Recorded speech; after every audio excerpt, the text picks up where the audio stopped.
All right. Good afternoon, early evening. I am Dom. I am Jamie. We're back with the cutting room floor. We said it last week. We're going to clerk up. And we're here. We've been delivering on our words. Huh? We have been, believe it or not. Yeah, no, we usually fucking fall short. We got it. Yeah, because then we think of something else. Like, Godzilla minus one. Yeah, that was just fucking impromptu. Yeah, because I watched it. It was so good. Yeah. Great CGI. But, guys, we're doing Clerks. 1994, directed by the man himself, Big Kevin Smith. Probably one of our director we both respect highly. I know. I was going to say we probably both consider him one of the goats because he's like the he elevates the everyman. Yes, he does. It's really what he does. And he is literally like he's the people's director. Yes, yes. Like he ain't flashy, he ain't showy, but he knows his audience, he knows his style, and he sticks to it. And and it's worked for him for 30 years, literally. And if you look at like Clerks, Mallrats, and Chasing Amy, his first three films, they're all about relationships. They are. And different aspects of insecurity in relationships. Very mature writer for such a young age. Yes. Especially with Chasing Amy. Oh, yeah. Like, that's a mature-ass film for, he was what, 25, 26 when he made that? It's what, 97? Yeah, it came out in 97, so he would have had to have been probably like 25 or 26 when he was writing it. Yeah. But I feel like you need experience to write a movie like that. But I think a lot of his stuff has to be based on personal experience, sure. even if it's a fictionalized version of it, because you know there must have been seeds planted, because we were just talking about the Rick Darris scene in Clerks, right? The girl who is Alyssa Jones' sister is the one who's talking to him. Sister. And Alyssa Jones is the chick from Chasing Amy. Yes. So the seeds were already planted for the his universe. Yeah, yes. His universe was already there. Yeah. So and Brody is Randall's cousin. Yeah, crazy. Yeah, which would make sense. Yeah. But I feel like Dante and Randall are a combination of Kevin Smith. Yeah, they have to be. They're the sweet and the dark side of him. Yeah, because they're polar opposites. Outside of interest. Yeah, and it's almost like if you're watching it, it's like Randall's the guy you want to be, but like Dante's the guy you are. Yes. You know what I mean? Absolutely. And that could be like exactly what you're saying. Like maybe Randall is the guy that he wants to be. Like my recast for Randall. Don't give it away. I'm not going to, but I think you might like it because I was thinking of something else we watched. Okay. And I'm like, this guy might actually be really good for this. I had a good time recasting this. It took me a minute. I had a tough time. This was fucking hard because I'm kind of young. And I'm like... Yeah, I'm like, I don't know any really young actors. Yeah, so. that's what I'm like, I had to like do some research to find some actors. So my one for Dante, I talked about it before in like a different context. No, just in a different context. So I might have to re-explain it. Okay, but... Yeah. So... 94. Yes. This movie's in black and white. What do you make? 20,000? 27, I think, is what it says on the interweb. It's got to be probably one of the best return on investments.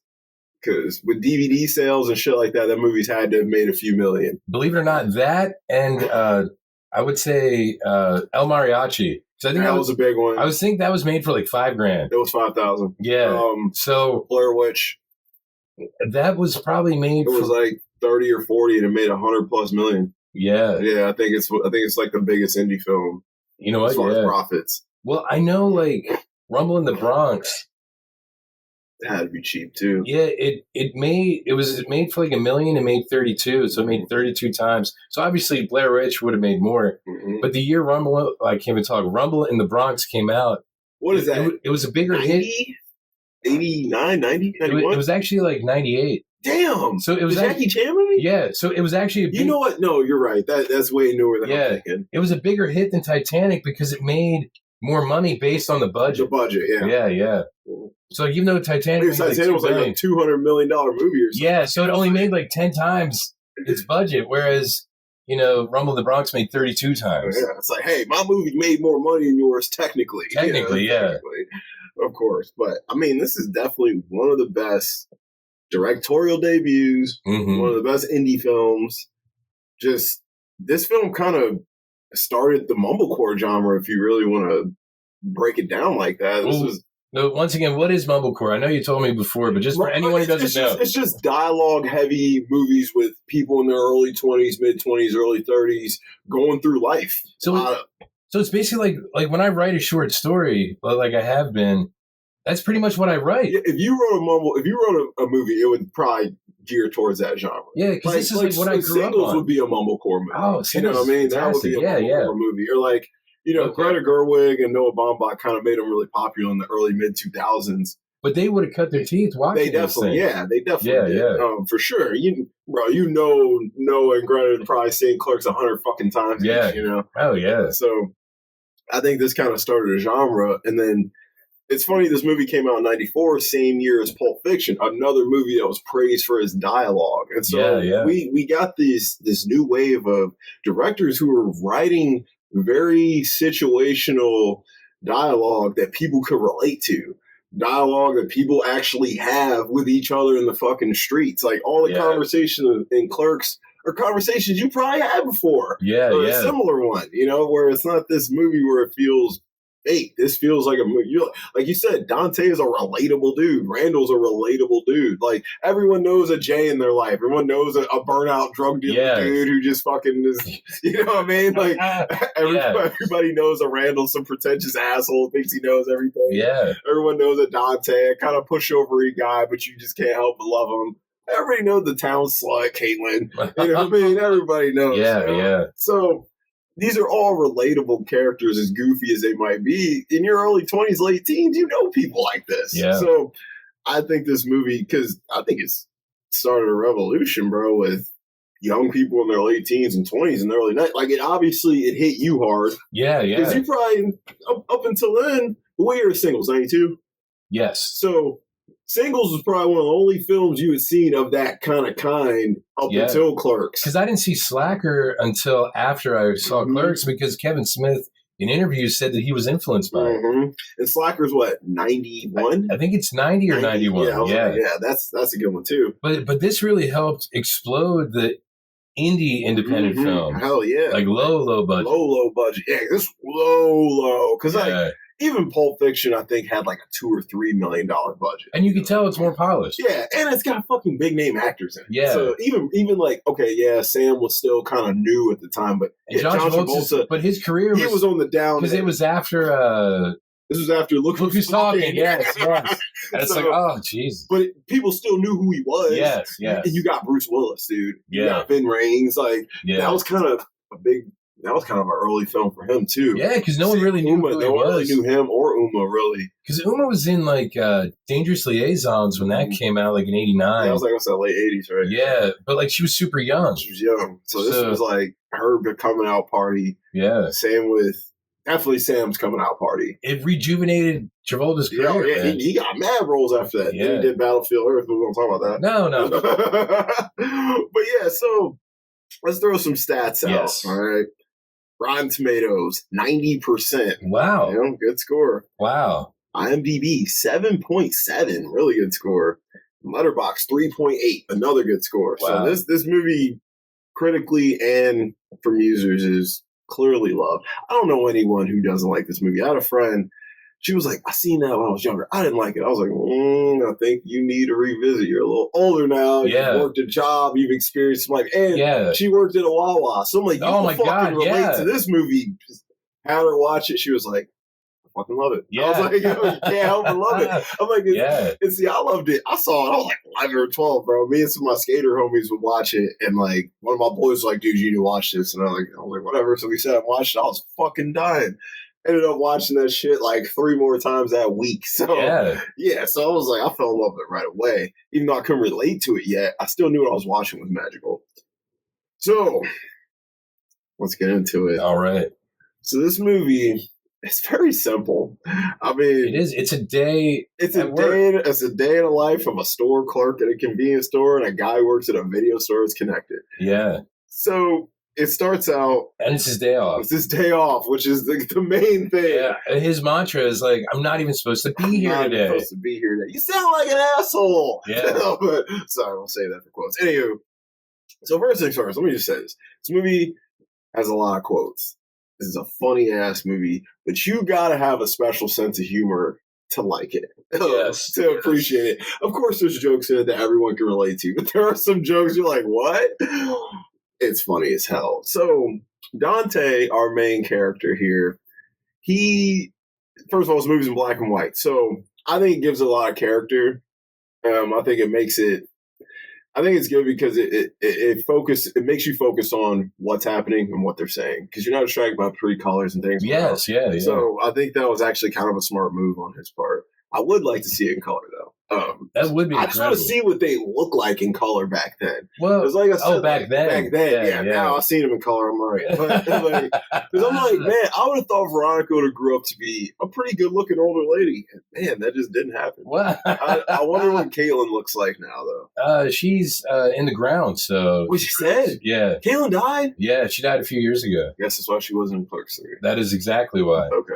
Damn. Yeah, Lisa Spoonhour. Rest in peace. Damn, she was been young. Yeah, I mean, if she was around the same age, she probably would have been late 40s, early 50s. Oh, shit. Yeah. Well, Dante's sleeping, and the phone rings, and me and him are different, because it had to be like, bro, it had to be like 5:30 in the morning. Yeah, because they opened up at 6. They opened at 6. That's what I was like. So it had to be like mad early. That phone, I would have did this. Turn that bitch sideways and let that thing off the hook. Yeah, because it is the early 90s. It's the 90s. And that was one thing I loved about this movie, because I'm like, man, they're on the phone a lot. Yeah, like, payphones. Yeah, regular phones. Like, even Randall's like, bro, who was on your phone this morning? I tried to call you for like half an hour. Yeah, and it's 2:30 in the morning. 2:30 in the morning. And he's like, I wanted to borrow your car. I'm like, fuck off. Yeah. But, so Dante only slept like 2 or 3 hours. Yo, he didn't sleep much at all. Yeah. So he's like, he answers the phone. It's his boss at work. Dante works at the Quick Stop, which is a convenience store located in New Jersey. Do they say what town they're in? I believe I think they're in, I want to say Leonardo because of the cartoon. Okay. And in Clerks 2, when they go to get the loan to buy the Quick Stop, it's at the Bank of Leonardo. Okay, that's where they are. Yeah, because I think Kevin Smith is from Red Bank. Okay. So I don't know if they ever say Leonardo before Clerks animated series, but that is, I believe, where it takes place. All right, Leonardo, New Jersey, which I love the location of this movie because it adds character to it. Like, this movie wouldn't work in California. No, it wouldn't. No, this would have to take place in New York, New Jersey, Philly, somewhere like that. It had to be an East Coast city. Yeah. And kind of, I hate to say kind of grimy. The grimy, gritty. It's gritty. But and that helps with the black and white aspect of it too. Absolutely. That's what I was like. This film would not have worked in California.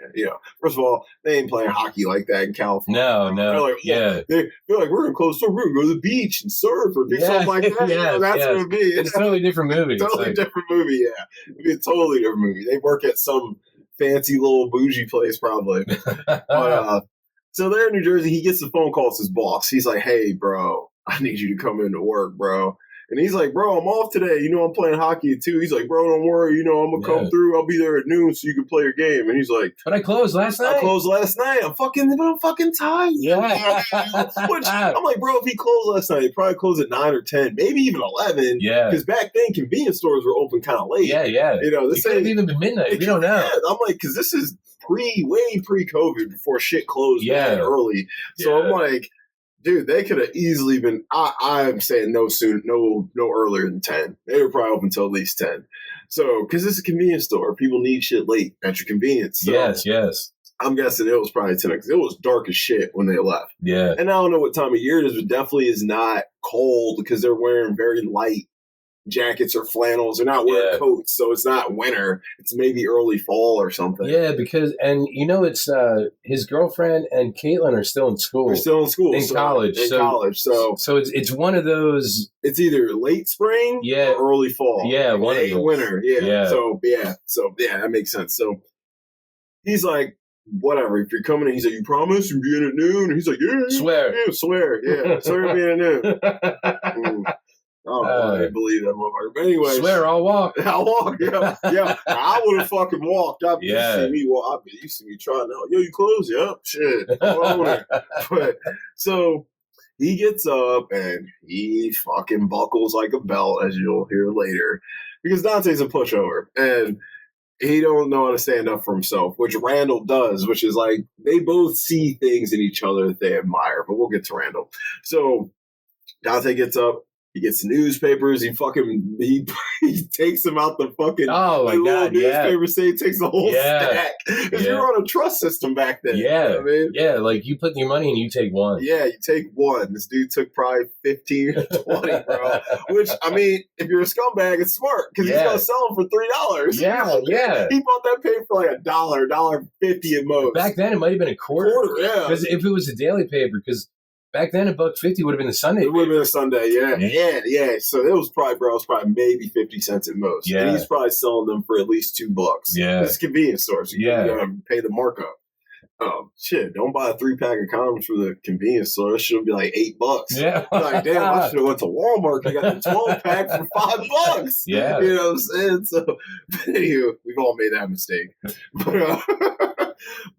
So he gets the store open. He goes, of course, there's gum jammed in the lock. So the steel shutters are closed. So it's dark as shit in the store all day. Yeah. He has to make a big-ass sign on. What does he make it on? Like a tablecloth? He has like a tarp or something in his trunk. Yeah, and he uses shoe polish, and he writes, I assure you we're open.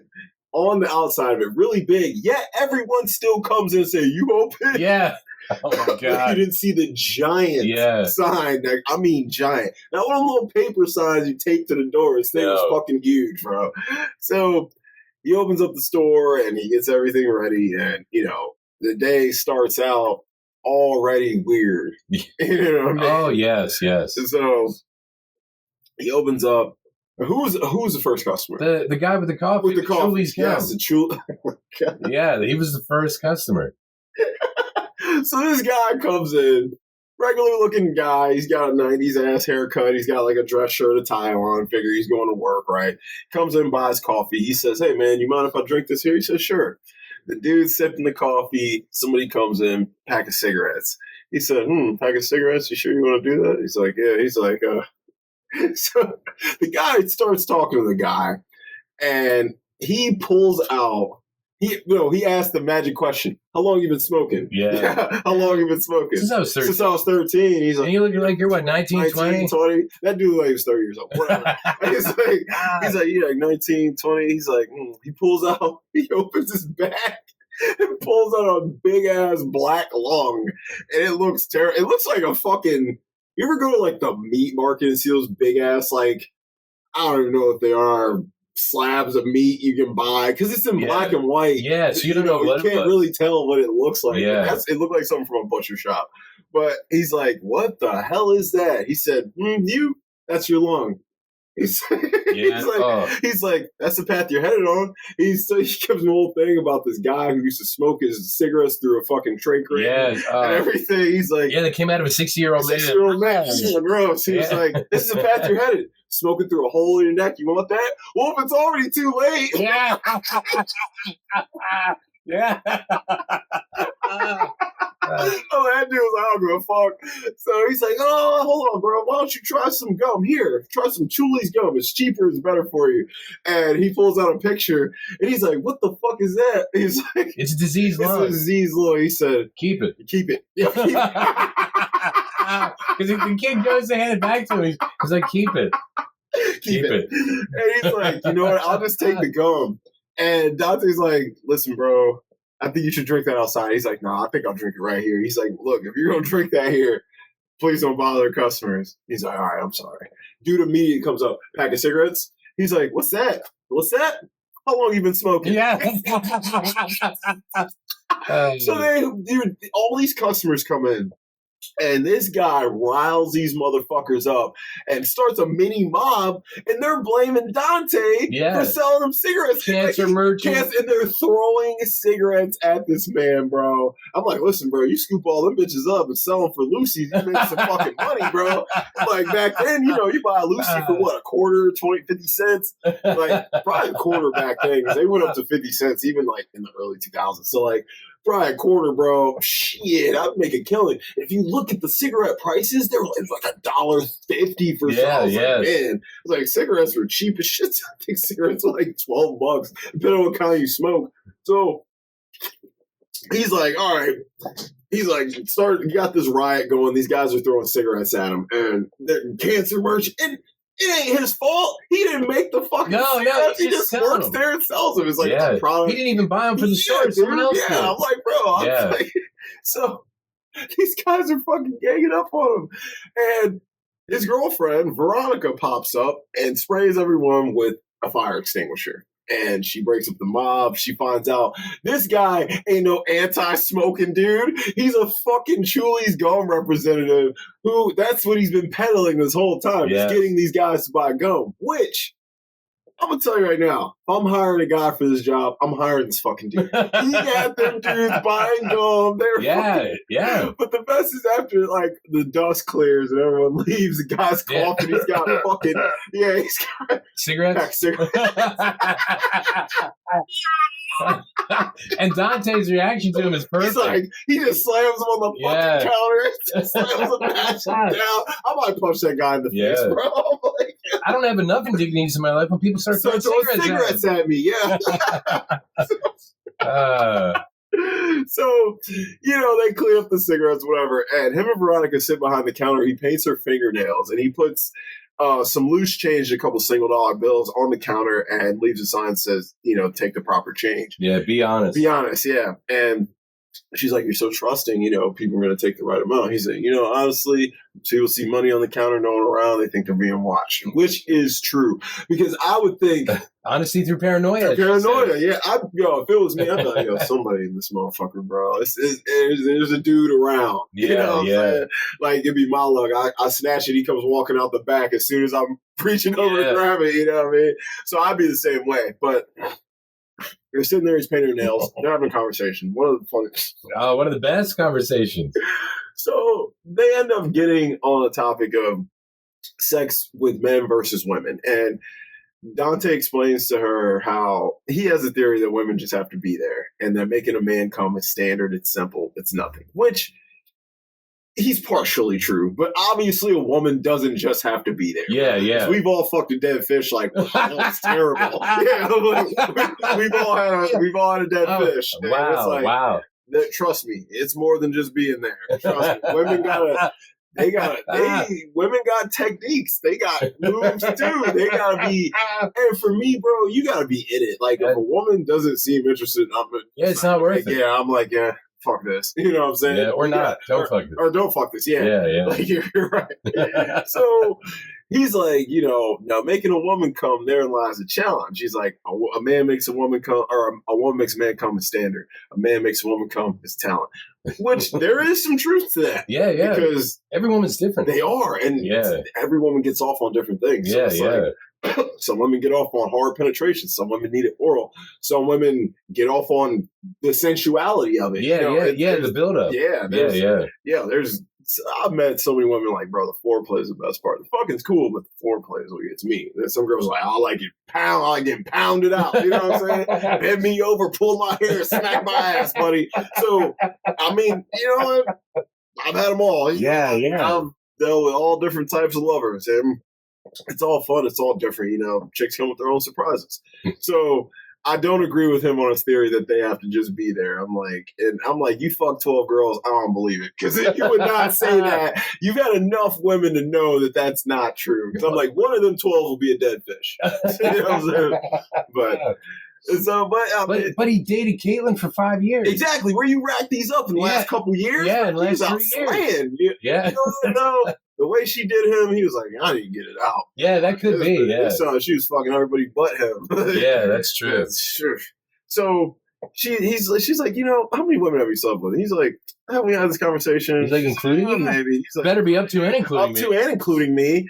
He's like, including you, 12. Smacks him in the head. You're a pig. Hey, what'd you do that for? Yeah. And she's like, he said, you know how many guys I slept with? Do I get to hit you after you tell me?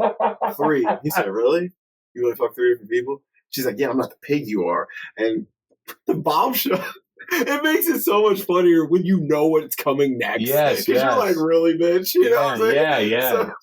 So then Willem Black. Who becomes a different person in Mallrats. Who is he in Mallrats? The guy looking at who can't see the sailboat. is Willem Black, is his name in Mallrats. Isn't that Ethan Suplee? Yes, Ethan Suplee. Yeah. I think he plays Willem Black in So he's supposed to have gained fucking 200 pounds? Like, is that what they call him in the movie? I think so, yeah. Holy shit. I think that is his name in Mallrats. Gained 200 pounds. Yeah, and like when Willem goes up to Jay and Silent Bob, you know, Jay's like, what do you want, Grizzly Adams? He's got the beard, yeah. And like beards weren't like fashionable like that back then. Like most in the 90s, dudes were rocking shaved faces. Yeah, like, yeah. A lot. Yeah, he like I was looking at him like, man, his beard's nice. I'm like, now he'd probably be considered pretty good looking. I'm like, but back then people were like, oh, this guy's dirty. Yeah, he's a bum. Yeah, he looked like a bum. He had that old ass like, oh, some sports team hat on that trench coat looking dirty. He looked homeless. He did. Yeah. But Willem Black pops up, and Sylvan knows him. And she's like, oh, he's like, Lisa, what do you work here now? Yeah. No, I'm here visiting my man. I'm here visiting my man. This is Dante. This is Willem Black. He said, what's up, bro? Just soda. Yeah, and a pack of cigarettes. So, you still going to Seton Hall? Yeah. No, I transferred wherever fuck school. I was tired of missing him. But that's beautiful, man. You still talk to Sylvan? Yeah, you know, I talk to her Monday. We still get together on weekends. Oh, that's great. Well, you two love girls, have fun. She's like, oh, that was Snowball. She says, Snowball? She's like, yeah, it's a blowjob thing. Sylvan made him up. He said, the fuck? She's like, it's just a super blowjob thing. After he gets a blowjob, he likes to have it spit back in his mouth while kissing. It's called snowballing. He's like, he requested this. Some guys get off on it. He was like, oh man. What did he say? He's like, Sylvan, he's a weird one or whatever. Yeah, yeah. And she's like, Sylvan? No, he's like you said, she snowballed him. Sylvan? No, I snowballed him. He says, yeah, right. He said, I'm serious. He said, you sucked that guy's dick? She's like, yeah, how do you think? He said, you told me you had sex with 3 people. You didn't mention him. Yeah. He's like, well, I never had sex with him. You sucked his dick. She's like, yeah. He said, God, I feel so nauseous. Yeah, that's one of my favorite lines from him. Because he says it later on, too. I feel so nauseous. I feel so nauseous. Yo, I ain't gonna lie. Every time I kiss him, he takes 36 other guys. I'm like, bro, that would make any motherfucker nauseous, bro. Yeah, especially after we just had a conversation. You slapped me in the face with fucking 12 girls, but you have slurped off 3 times as many men as I fucked, bro. I'm like, and out of all them girls I fucked, he probably only ate out like 3 or 4 of them. So it's like, damn, bitch, my tongue's only been in the unholiest of holes a couple times. You've been wrapping your lips around the sausage like crazy, bitch. You're a carnivore. But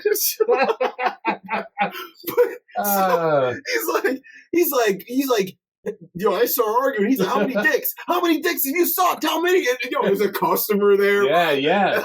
Because the woman comes up. Yeah, he's like bringing her out all angrily. He's like, well, she's like sitting there trying to count on her fucking hands and shit. She's like, can I borrow your hands? She's trying to count on her fingers and shit. He's like, well, she said something like 36. He said 36? Including 36? me? Does that include me? 37. I'm 37? Guy walks up. 37. My girlfriend sucked 37 dicks. In a row? If some dude said that to me, I'd be like, damn, bro. I'm like, I wouldn't even know what to say to this man, bro. Yeah. Oh. And then they argue some more. She runs out. She's upset. And she gives this whole thing about how, you never even mentioned ask and all this, that, and the third. And if you notice, you're the last person I've been with me. I've been faithful to you since we met and all this. And she's like, you were plenty busy yourself before you got with me. And she was like, she's like, I only been with 3 people. He said, yeah, but you sucked enough dick. Bro, every time he says that, bro, I don't care how many times I see that movie, I burst out laughing, bro. And she gets mad and she leaves and he opens the door. He said, trying to suck any dick on the way to the parking lot. And that guy starts to walk. Hey, get back here. He's like, oh, let me follow. Oh my gosh. That's a way to open your film, bro. Like, because it grabs you in. Because that's in the first, 15 minutes. It is. So it's it grabs you in. Because it's a short movie, but, it grabs you in. And you're like, oh, what the fuck is coming in this shit? Yeah. So, well, we already knew what came. Yeah. Snowball, definitely. My man Willem Black. But, so she leaves. He's all pissed off. And who comes in next? Is it does Randall come in next? I think it was the old guy. The old guy with the keys. Yeah. So, all right. So next door, there's a video store. And the video store is closed because Randall, who we'll meet in a minute, he's supposed to open. But he's late as fuck as usual. And the old guy comes to the convenience store. He's like, bro, I need to return these movies. And he's like, he said, that motherfucker's supposed to be open a half an hour ago. He's like, that lazy son of a bitch. He's like, I'm sure he's just, caught up in something. He's like, don't give me that. I went in there the other day. That son of a bitch was sleeping. I'm sure he wasn't sleeping. He said, I'm sure he wasn't sleeping. He was just resting his eyes. What is that? What the fuck is that? Is he air traffic controller? Yeah. Actually, that's his night job. He said, oh, why is that? See, keep cracking wise. That's why you're sitting here jocking the fucking cash register some convenience store instead of working at a steady job. He said, yeah, listen. He said, I wanted a movie night. He said, don't bother. He said, I'll just go to Big Choice Video. So he takes the fucking movies from the dumbass guy after snapping on him, left his keys there. This is why you be polite to people in any situation. This motherfucker Dante got your keys, threw them shits right in the trash, bro. And the old bull's looking for the keys outside for a minute. And so Randall pulls up, and there's a lady standing outside the video store. And she's standing there just sitting against the wall, and he comes up and he opens the door. He's like, man, they're still not open. I hate when I can't rent videos. She's like, yeah, I've been saying I would have went to Big Choice, but the video I want sitting right in that window. He said, which one? Dental School, which is why I thought it was a real fucking movie. Dental School. He said, oh, really? You came for that too? She said, I got first dip. I've been here for half an hour. He's like, I bet you don't get to rent that movie. She said, like, fuck.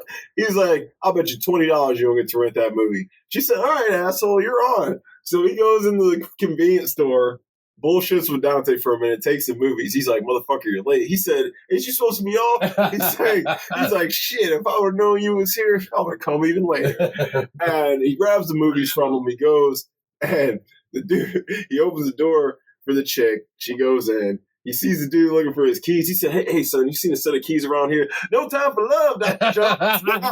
Fucking kids. And, Jay and Silent Bob were outside, which if anyone's seen a Kevin Smith movie, you probably know who these two guys are. Jason Mewes and Kevin Smith himself play two drug dealers. One's a mute and one won't shut the fuck up. Yeah.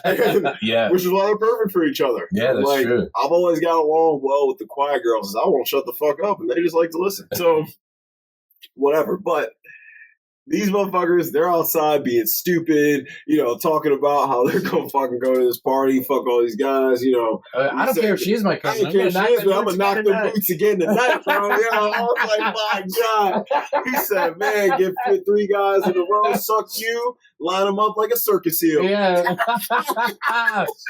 Yeah. So you're like, okay, who the fuck are these guys? These guys hang outside the store all day. And so Randall finally opens up the video store, and this guy, you can tell right away, is the ultimate slacker. The guy you definitely don't want to hire for not at job. All. So irresponsible. And he's bullshitting. He's next door bullshitting, watching TV and shit. So he got the lady who comes in, and she wants to get Happy Scrappy Hero. Oh, my God. Yeah. And so he had to place an order. And is it going? I'm on the phone with the distributor now. Yeah. What's it called? See if they have it. And he goes through a long list of movies that he needs to order, and they're all pornographic. And the titles just get worse and worse as he keeps going. And he goes through them all, and he's like, and what was that one called again? I do love that scene because, the woman's like, do you have Happy Scrappy Hero pups? My daughter really loves them. And the kid's like, Happy Scrappy. He's like, yeah, obviously. Obviously, yeah. Yeah. And so, the best is when the lady comes in and tries to trick him with the movies. Oh, yeah. I don't appreciate your ruse, man. I appreciate your ruse, man. My ruse? Yeah. Your cunning attempt to trick me. He said, yeah, and I hope it feels good. I hope it feels so good pointing out the shortcomings. It is as much of an asshole as he is. He was right. That bitch, she was he was an asshole first, but she wasn't no better. Yes, what I mean? So it was funny. But he goes over, he's watching Return of the Jedi, all right, which, a great Star Wars movie. And he leaves the video store yet again. Of course. Because he comes to fuck with Dante all day. Yeah. And it's like, I ain't gonna lie. 22 years old, my best friend works literally at the connecting store owned by the same guy. Bro, we would be back and forth all day long. Yeah. It's like probably calling each other on the phone. We'd be bullshitting hard, bro. Like, yo, you want to go in the back, smoke a dude, bro? You know what I mean? We'd be fucking around hard. So Randall leaves the store, comes over, and he has a conversation with him. He asks him, which film did he like more, Empire Strikes Back or Return of the Jedi? And Dante answers Empire. And he's like, why? And he's like, Empire had the better ending. And which it obviously does. He's like, it ends on such a downer. And that's what life is, a series of downers, bro. Yeah. And he's like, I think there was something more going on with Jedi. And he goes into this whole spiel about how the second Death Star was already being built when they blew up the first one.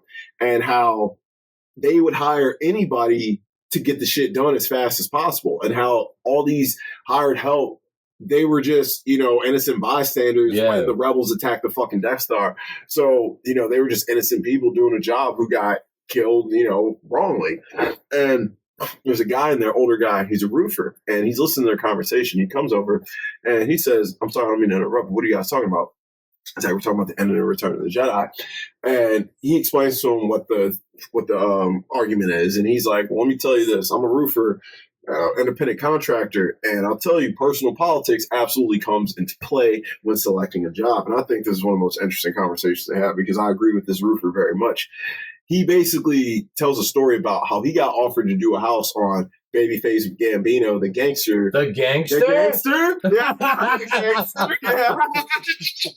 The gangster? The gangster. So... Wait, Childish Gambino? Yeah. The gangster? The gangster. The whitest black guy ever. The gangster. But he's like, so personal politics absolutely come into play when you're choosing a job. He's like, my friend took the job. They offered me, 2-3 times more, but it just didn't feel right. My friend did the job. The Forellis put a hit out on Bino's house. Friend was shot and killed. Didn't even get to finish reshingling. So he's like, let me tell you, what Roofer thinks with this, not with his wallet. So I thought that was a cool little theory, because I'd have to agree, you got hired by Darth Vader and Palpatine. You know what I mean? Like, what the fuck did you think was going on? You thought this was going to be a friendly government contract? And then again, they could have forced you to do it. Literally and metaphorically. Which is true.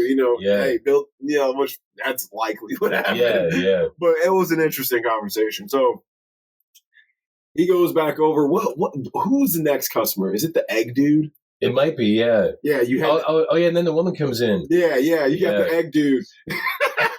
So there's a dude in here, bro, and looking for the perfect dozen of eggs. And he's like, well, I told him, why don't you just mix and match? He yelled at me. Dude, real quick, Walt Flanagan has so many roles in this film. Is that the egg guy? Yeah, is the egg guy? He was one of the dudes in the beginning with the Wait, is he the guy who he shows a magazine to? Yeah. That's him. I was like, he looks like him. Yeah. I think it's actually the egg guy when he's leaving. Okay, yeah. Yeah.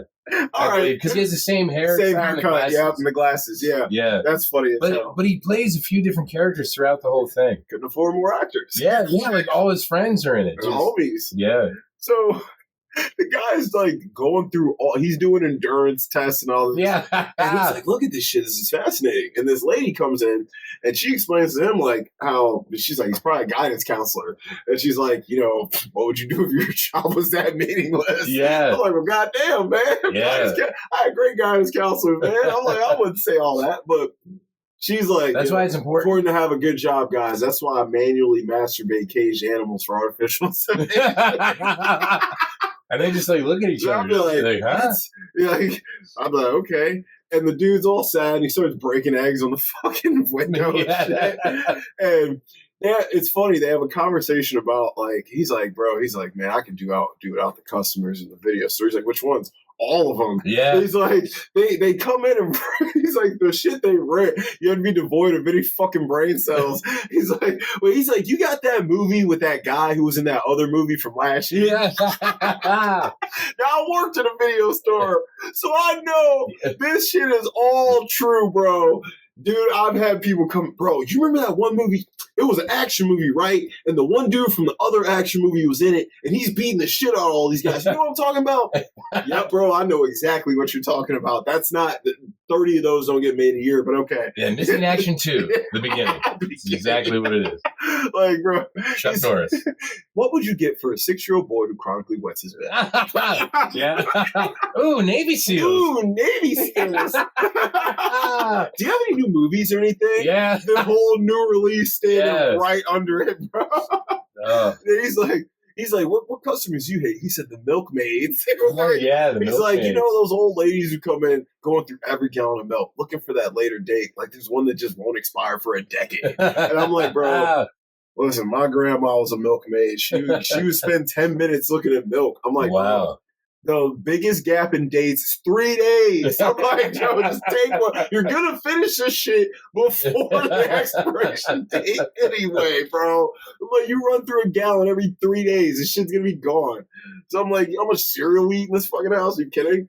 So he's like, dude, you should hear the questions I get in here. What do you mean there's no ice in here? I gotta drink this coffee hot? You gotta sell hubcaps for a 72 Pinto hatchback. Ooh, Manny Trucker Magazine. Yeah. So how much is this thing anyway? With the giant 99-cent sign over it and the little sounds they play. The ding, ding, yeah. like just so dumb.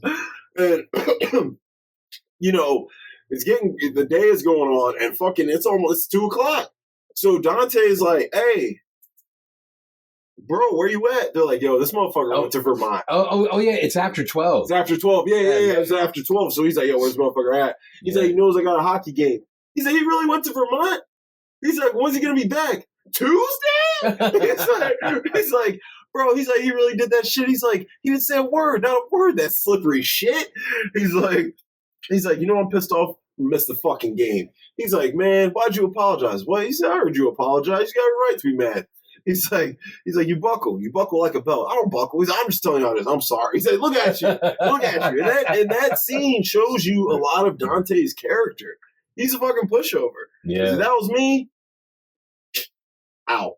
Gone. I ain't taking no deposit, nothing. I'm out. I told your ass 12. Your ass didn't come. I wouldn't have answered for him anyway, bro. He wouldn't have got a hold of me till noon anyway. Yeah.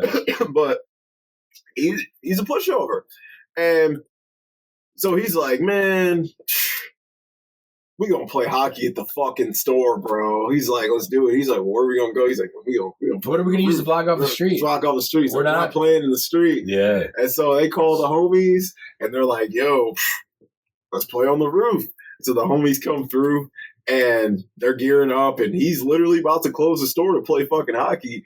And the homie's like, yo, bro, Dante, let me get a Gatorade. He said, no, bro, you can't get a Gatorade. He's everybody's to take one. He's like, so what? He's like, who's going to pay for these Gatorades? He's like, you're already closing the store to play hockey, motherfucker. Don't cheap out when it comes to free shit to drink. You know what I mean? Yeah. Shoe polish smells himself, motherfucker. He's not Hershey's married agent drum major. Oh, shit. That already happened. Oh, yes. To mention that. I don't know why I thought this was after the hockey game. So, Dante, we already discussed. He has a girlfriend, Veronica. They've been together 7 months. But Dante is still hung up on his ex, Caitlin Bree, who cheated on him probably with at least 20 different dudes. Like this, it sounds like this bitch cheated on him every turn she got. And just like a simpy dude, he keeps coming back and he's still pining for this woman.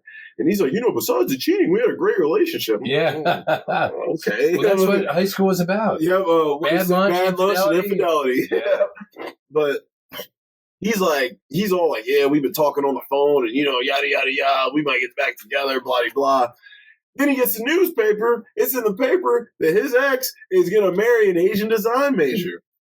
And back in the 90s, it's funny because they're like specify his race and shit. Yeah. And I'm like, that would not happen now. First of all, they wouldn't even put that shit in the paper now. But I just sent you a link for a video that I'd forgotten existed. Oh, God. From the soundtrack, the Soul Asylum song from the soundtrack of Clerks. The video's in color, and Dante Randall and Jane Silent Bob are in it. And it does show at least the outside of the quick stop. They're playing hockey on the roof. It's a good soundtrack. Yeah, it's a great soundtrack. So I'm sorry. No, you're good. The song that opens the film up is really good. Oh my god! I think it's just called Clerks. All your nickels and time. Yeah, so just see what you'll find. Yeah, that shit was fire. I have no clue who made the song, but it's a good song. It's oh my god, who is it? Because that one, Kill the Sex Player, is good too. Yeah, I'm like, this is a great soundtrack for this movie. Yeah. But while he's looking that up, so yes, he's all upset about that. He even calls a newspaper to see if it was a typographical error. Oh yeah, he does. Maybe he had a disgruntled worker who she turned him down. I'm like, bro, shut the fuck up, bro. Look, it is what it is, bro. So he's all pissed off because it's not true. But anyways, back to the hockey. So these motherfuckers are gearing up to play hockey.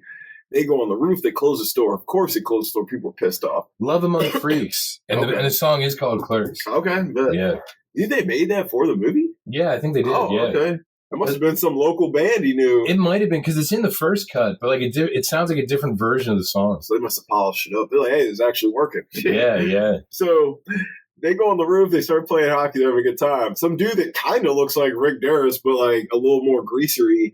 He comes up and he's like, "You guys open?" No. You know who that is? It's the guy who's Will Black. It's Scott Mosier. He's like co-producer and stuff. He plays a couple different roles too. Jeez. Yeah. That's actually without the beard. That's him without the beard. Because he's the guy in Clerks. He's like a whole different person. Because he's the guy in Clerks too, who's like, daughter is there when Dante opens the bathroom door. That's him? Yeah, and he's like, don't look at his wiener or whatever it says. Yeah, that's him. He produces like all of good callbacks stuff. Yeah, good callbacks. Man. I'm telling you, there's so many people that have so many different parts. That's why I'm kind of hyped to go. I'm glad we didn't lump them all up because I get to actually give them the time they need. Good. Yes. Yeah. So they're on the roof. This dude wants to get cigarettes in. He comes up and he said, "I almost broke my crazy neck on this ladder." Oh, he said, "Take the skates off, get down here, open the fucking store." Dorothy Hamill. Yeah. He's like, "Oh, look at you. You can't even pass. Don't pass this guy. He sucks." And he's like, "You suck. Yeah, I like to see you come up here and do better." He said, "Man," he said, "I'll fucking knock you out and pass over your pansy ass, yo." Now he comes up on the roof. He's like, "Yo, I'll make you a deal. You score on me, I'll open the fucking store." First of all, he's already at a huge advantage. He's in fucking shoes. These motherfuckers are on blades. Yeah, so you automatically are going to be way quicker, way swifter, and have way more balance. So I'm like, it's already not fair. I mean, it's only fair if we give him skates or Dante takes his off. Because I'm convinced that Dante plays hockey. I'm guessing he would have beat this guy had he, you know what I mean? But it would have been fair. It would have been fair at least. Yeah. And so the dude, Dante's on skates, so he knocks him over, and of course he rolls over really fast because the dude's got that planted in ground. It's like he might as well have cleats on. Yeah. So he knocks Dante over and hits the motherfucking ball off the roof, and it goes into the sewer. And he's like, "All right, give me another ball." He said, only brought a ball. What ball you bring? Well, I brought the orange one and the orange one. He said, "You only brought one ball?" So he's like, "We get 30 minutes of a game and that's it?" He said, fuck. Yeah. I'm not even supposed to be here today.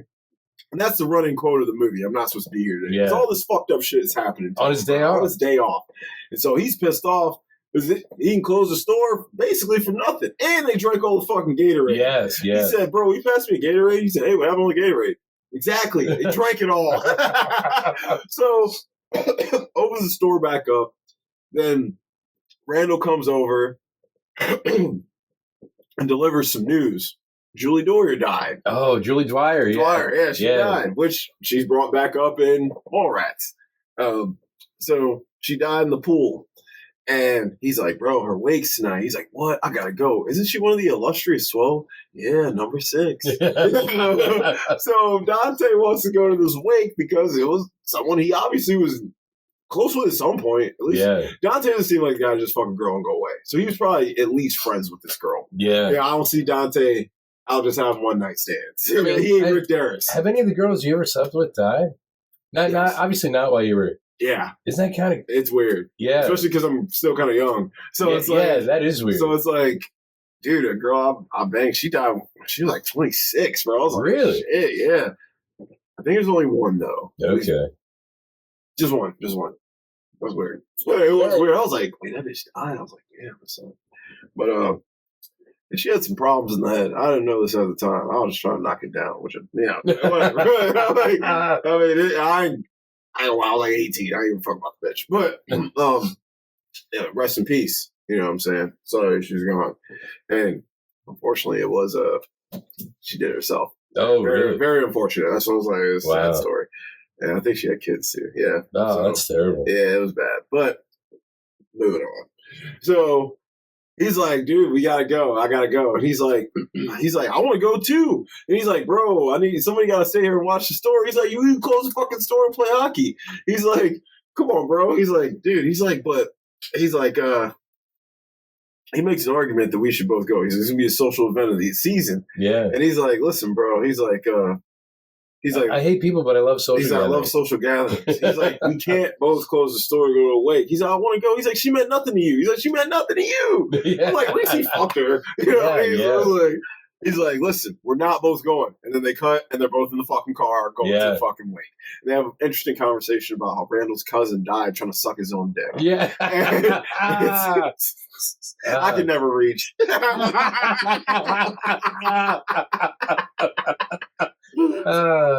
get to the funeral and they're out very quickly because Randall's dumbass knocks the fucking casket open and her body fell out. So they get back to the fucking store and they're arguing and shit. Jay and Silent Bob are being goofy outside, selling drugs, acting stupid. And so he's like, just go open the fucking video store. And like... Randall gets mad at Jay, tries to fight him, he breaks it up. Go open the fucking video store. He's like, yeah, what do you call him? He called him something, Clerks something. It was funny, but and then he's the whole, I don't want you dealing in front of the store. I'm not dealing. What are you talking about? Guy literally comes up asking about drugs, sell it to him. But so they go back in the store and Dante's working and Randall comes by and he's like, I want to borrow your car. He's like, for what? He's like, I want to rent a movie. He's like, no. He's like, come on, man, I want to rent a movie. He's like, bro. He's like, you need to be at work. He's like, you work at a video store. He's like, dude, he's like, you need to be responsible. I work at a shitty video store. I want to go to a good video store and get a good movie. And he's like, oh, dude, you're at work. And he's like, dude, he's like, you close the fucking store to play hockey and go to the lake. He's like, well, those are obligations that can be met at a later date. He's like, going to rent videos is just gratuitous, especially since you work at a fucking video store. And so this guy comes in and he's fucking going on about the stupid tabloid headlines. And he's just kind of interrupting their conversation, which, I mean, he's really not. He's a customer, so they should be paying attention to him. But, of course, they're terrible workers. So he's just going on and on. And Randall he takes a drink of water and spits it all over this motherfucker. And the dude tries to fucking kill Randall. But I'll give it to Randall. Randall stood there like he was not scared at all. But Randall also knew Dante wasn't going to let it happen. Yeah. So he's like, why the fuck did you do that? He's like, just to show you that title doesn't dictate behavior. Yeah. He's like, my title dictated behavior. I wouldn't be able to spit water at that guy, but I did. People are going to do what they want. They're going to behave the way they want despite titles, which is true. Who gives a fuck what your title is? You're a human being. You're a regular guy. If someone tries to kill you, you're going to kill them. That's very out of character, but you're going to do it. Yeah, you know what I mean? So it is what it is. So he was like, you know what? It's a good argument. Take my fucking car. I would have gave him my fucking car just to get him out of my goddamn face. Yeah. You know what I mean? I'm like, this guy's driving me crazy. So he leaves, whatever. Guy comes in. Rick Darris, one of the funniest parts. And Rick Darris comes in. He's an in-shape guy. He's a personal trainer. And Dante, he buys a gallon of milk. And Dante grabs the milk from him. And he's like, man, I heard you grump when you looked at that milk. He's like, you're out of shape. I let out a sign. He's like, bro, I let out a sign. he's like, bro, he's going on and on about this dude's shape. Gives him his car. I can get you on a free weights program. You know, and then the homegirl's little sister comes in. What the fuck was her name? God, I forget her name. You just had it earlier. Well, it was Alyssa Jones' sister. Yeah, Alyssa Jones' sister. Yeah. Your little sister Heather? Yes. It's Heather. Yes. So he's like, yeah. He was like, so he knew her. He's like, oh, yeah, you know, I used to date Caitlin Bray or whatever. He's like, Caitlin Bray. He's like, little tall on her, gorgeous body. He's like, you're Dante Hicks. Went to school together. You played hockey. He's like, yeah. He's like, you still gonna know her? Nah, she's getting engaged. To you? Oh, no, not me. He said, oh, shit. Well, don't take this the wrong way, man. But I used to fuck her. While you guys were going out. He said, you used to fuck her? He's like, yeah, you know, about 2-3 years ago, I drove a black Trans Am. He's like, wait, you were fucking Caitlin Bree while I was going out with her?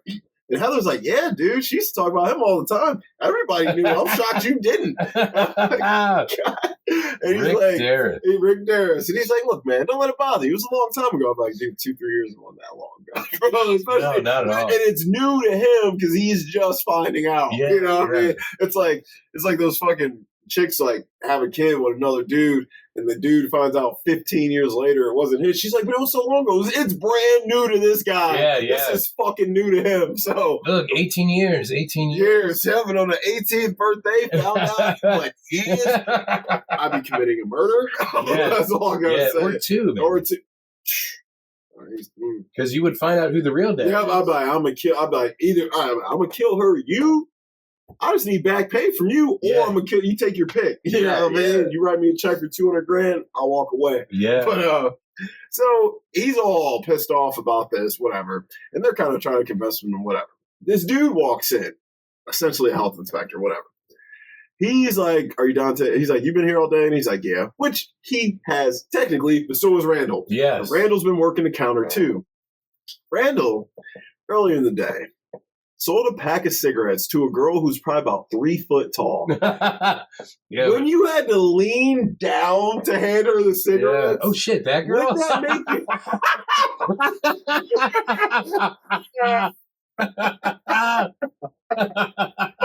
Oh my God. He remembers doing it. Yeah, that's what I was like, bro, it's even worse because you remember it. Like, he was like, bro, I don't remember. I was reading a magazine. He was reading a magazine.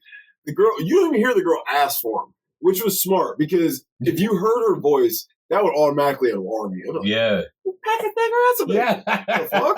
That made me look up really fast. I'm like, So this motherfucker just blindly gives us. It don't even look like she paid for it. He just gave her the cigarettes and a book of matches. Yeah. He's like, he gave us matches. You can smoke right here. Because that's what you would do. Then you just give him matches with the cigarettes. Yep. Back in the day, that's how it was. Now they'll ask you matches. I'm like, niggas don't eat matches no more. But she goes outside, puts it in her mouth. You don't see her light it though. Which obviously is a good thing. So this dude's like, "You've been here all day, huh?" He's like, "Yeah." He's like, "All right." So he just starts writing on his pad, and they're going on and on about Caitlin, how this dude's out of shape, and he's like, he's got those love handles. He's out of love handles. I don't have an ounce of fat on my body. Fat on my body. He's like, "Yeah, I got no fat." He's like, "No tone either." She's like, "Man," he's like, "'Cause you're out of shape." She said, "You know what? I'd be out of shape if I was around all this food too." You know? He's like, "Yeah." I'm like, "Oh, fuck off."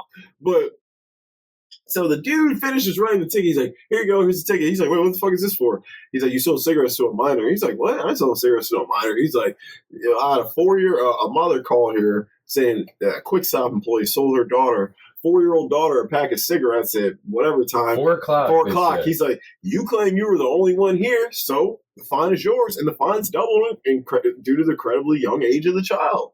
And he's like, "Wait, I sold cigarettes to 4 years. I swear, I promise." So Rick Darris and Heather are like, "Bro, you're a fucking scumbag. You sold cigarettes to a 4-year-old? What the fuck?" He's like, "You know what? Forget it. I don't want to work with you." And he's like, wait, yo, I didn't sell nothing. Wait a minute. He's freaking out, which understandably, because he didn't fucking do it. Yeah. Bro, I would have murdered fucking Randall, bro. I would have killed that motherfucker, bro. And Dante would have. Had somebody not walked in. Yes. So he's freaking out, and he hears a door opens behind his back. And all he hears is Dante. And he's like, "What?" And he turns around. Caitlin. It's Caitlin, his ex, who he's been talking about all fucking day. He's been pining for all fucking day, even though his girlfriend brought him peanut butter and jelly with the crust cut off. I'm kidding. It's lasagna. Yeah. But she brought him lasagna for lunch and all that. Yeah. And so... Yeah, because she saw that he was still there. Yeah. Or he checked at his house, and his mom said he was still... Mm-hmm. Yeah. Sweet girl. That was nice. Shit. Man. Girl, your girl bringing lasagna to work might be a keeper. 37. But I was just playing. But I love when she comes in. She's like, "Hey, Randall, 37." Randall put it into perspective for me. He really, Randall put it in perspective. I mean, he did ease his mind. Yeah. How did he do that? He said at least he wasn't 37. But then again, how does he know? How does he know, right? Yeah, he might have been 36. He might have been number 1. Yeah, he could have been 20. You know, who knows? But he probably would have told him, "I'm not yo, bro." Look, if one of my homeboys started talking to a girl that I hooked up with, which this has happened, hey, bro, just so you know, I did fuck her. You do what you want. I'm good. Like, I just, it wouldn't have been right of me to just let you go. Yeah. We all end up hanging out one day. You feel weird tension. You know what I'm saying? But so that would be weird. Yeah. So I'm like, sure, and vice versa. Talk to a girl. I'm like, bro. All right, good looks. Thanks for telling me. And so, but Caitlin comes in and he's all excited and. Even though he has no reason to be, his bitch is getting engaged. You know what I'm saying? Yeah, because then they talk about it. Yep, they talk about it. And, they have a whole conversation about them getting back together and how they're both seeing someone. And Dante's like, fuck Veronica.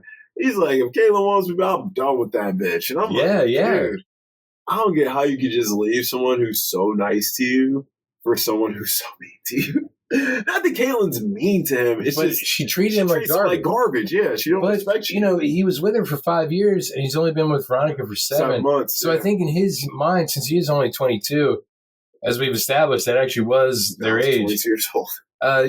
He's not mature enough to realize that the value of what the 7-month relationship had way more value than the 5-year one. Yeah. So, yeah, because I'm like, dude, there's sometimes like certain people meet people and they'll get married after 8 months, a year. And it's like, man, well, that seems kind of early. But I'm like, dude, if they know, they know. If they know, they know. So he's like, oh, yeah, let me take you out and yada, yada, and blah, blah, blah. And he's like, I'm going to go home and get ready. Randall cover the store. He's all hyped and take you to dinner and movie. And she's like, how about we do the Caitlin Bree let's get naked, take a walk on the beach day. I hear that's a pretty popular one. Yeah. Right? I'm like, dude, this girl is so slutty. She's engaged and she's ready to go fuck you on the beach. Yeah. Knowing you have a girlfriend, knowing she's engaged, I'm like, she is a slut, dude. Yeah. Like, bro, she's willing to open it up for whoever, cuz let's keep it real. So she's a 7-Eleven, open 24 hours. 24 hours, baby. All day, every day. What my mom say, Dom, you out too late. Ain't nothing open that late but legs and liquor stores. That's what she said. Legs and liquor stores. Wow.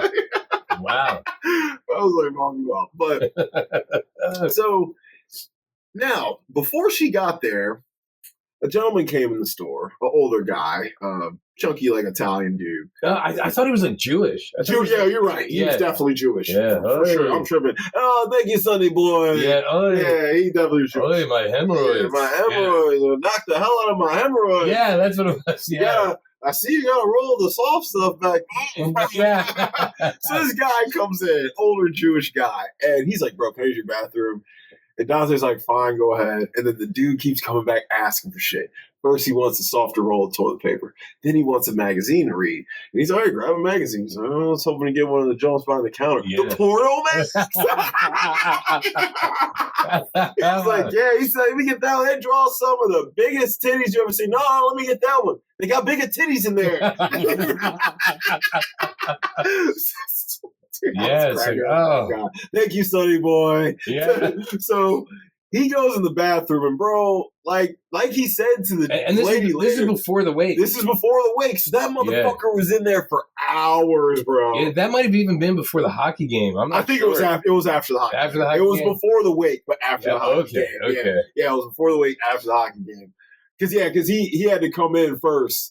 After the hockey game, he came in after. Yeah, so he's been, dude, it's been at least 3 hours. Yeah. Minimum. So the dude goes in the back and he just fucking forgets about him. Well, Caitlin pulls up later.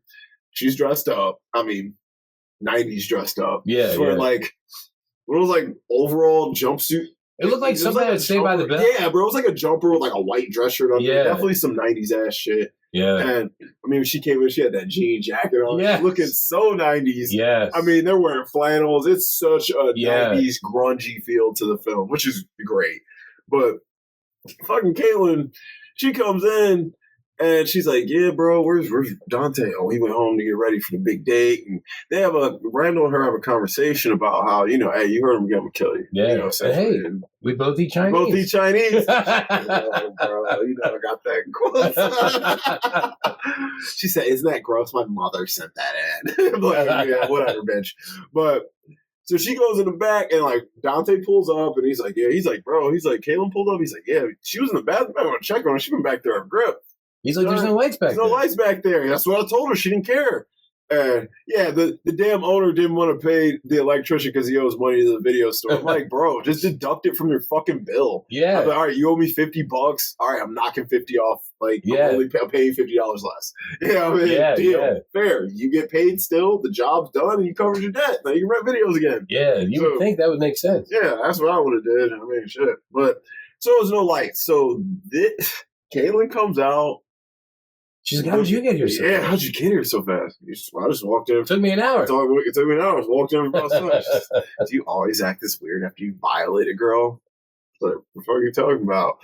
And she basically explains to them how her and Dante just had mind-blowing silent sex in the bathroom. She's like, he was already ready to go. He didn't say anything. I just did all the work. He didn't have to. I didn't have to. We just knew, we just had this connection. It was God, it was so. She was like, God damn. He was like, what Randall called him? He was like, oh, you. He said something. Essentially, called him like, yo, you the man. Essentially, I forgot what he says. Though. He said something funny. And he's like, bro, that wasn't me. She's like, quit bullshit. He's like, I'm not kidding. She's like, stop it. This isn't funny. He's like, bro, who went back there? He's like, bro, nobody, bro. He's like, bro, somebody's in our bathroom. Someone raped Kayla in our bathroom. When she said she did all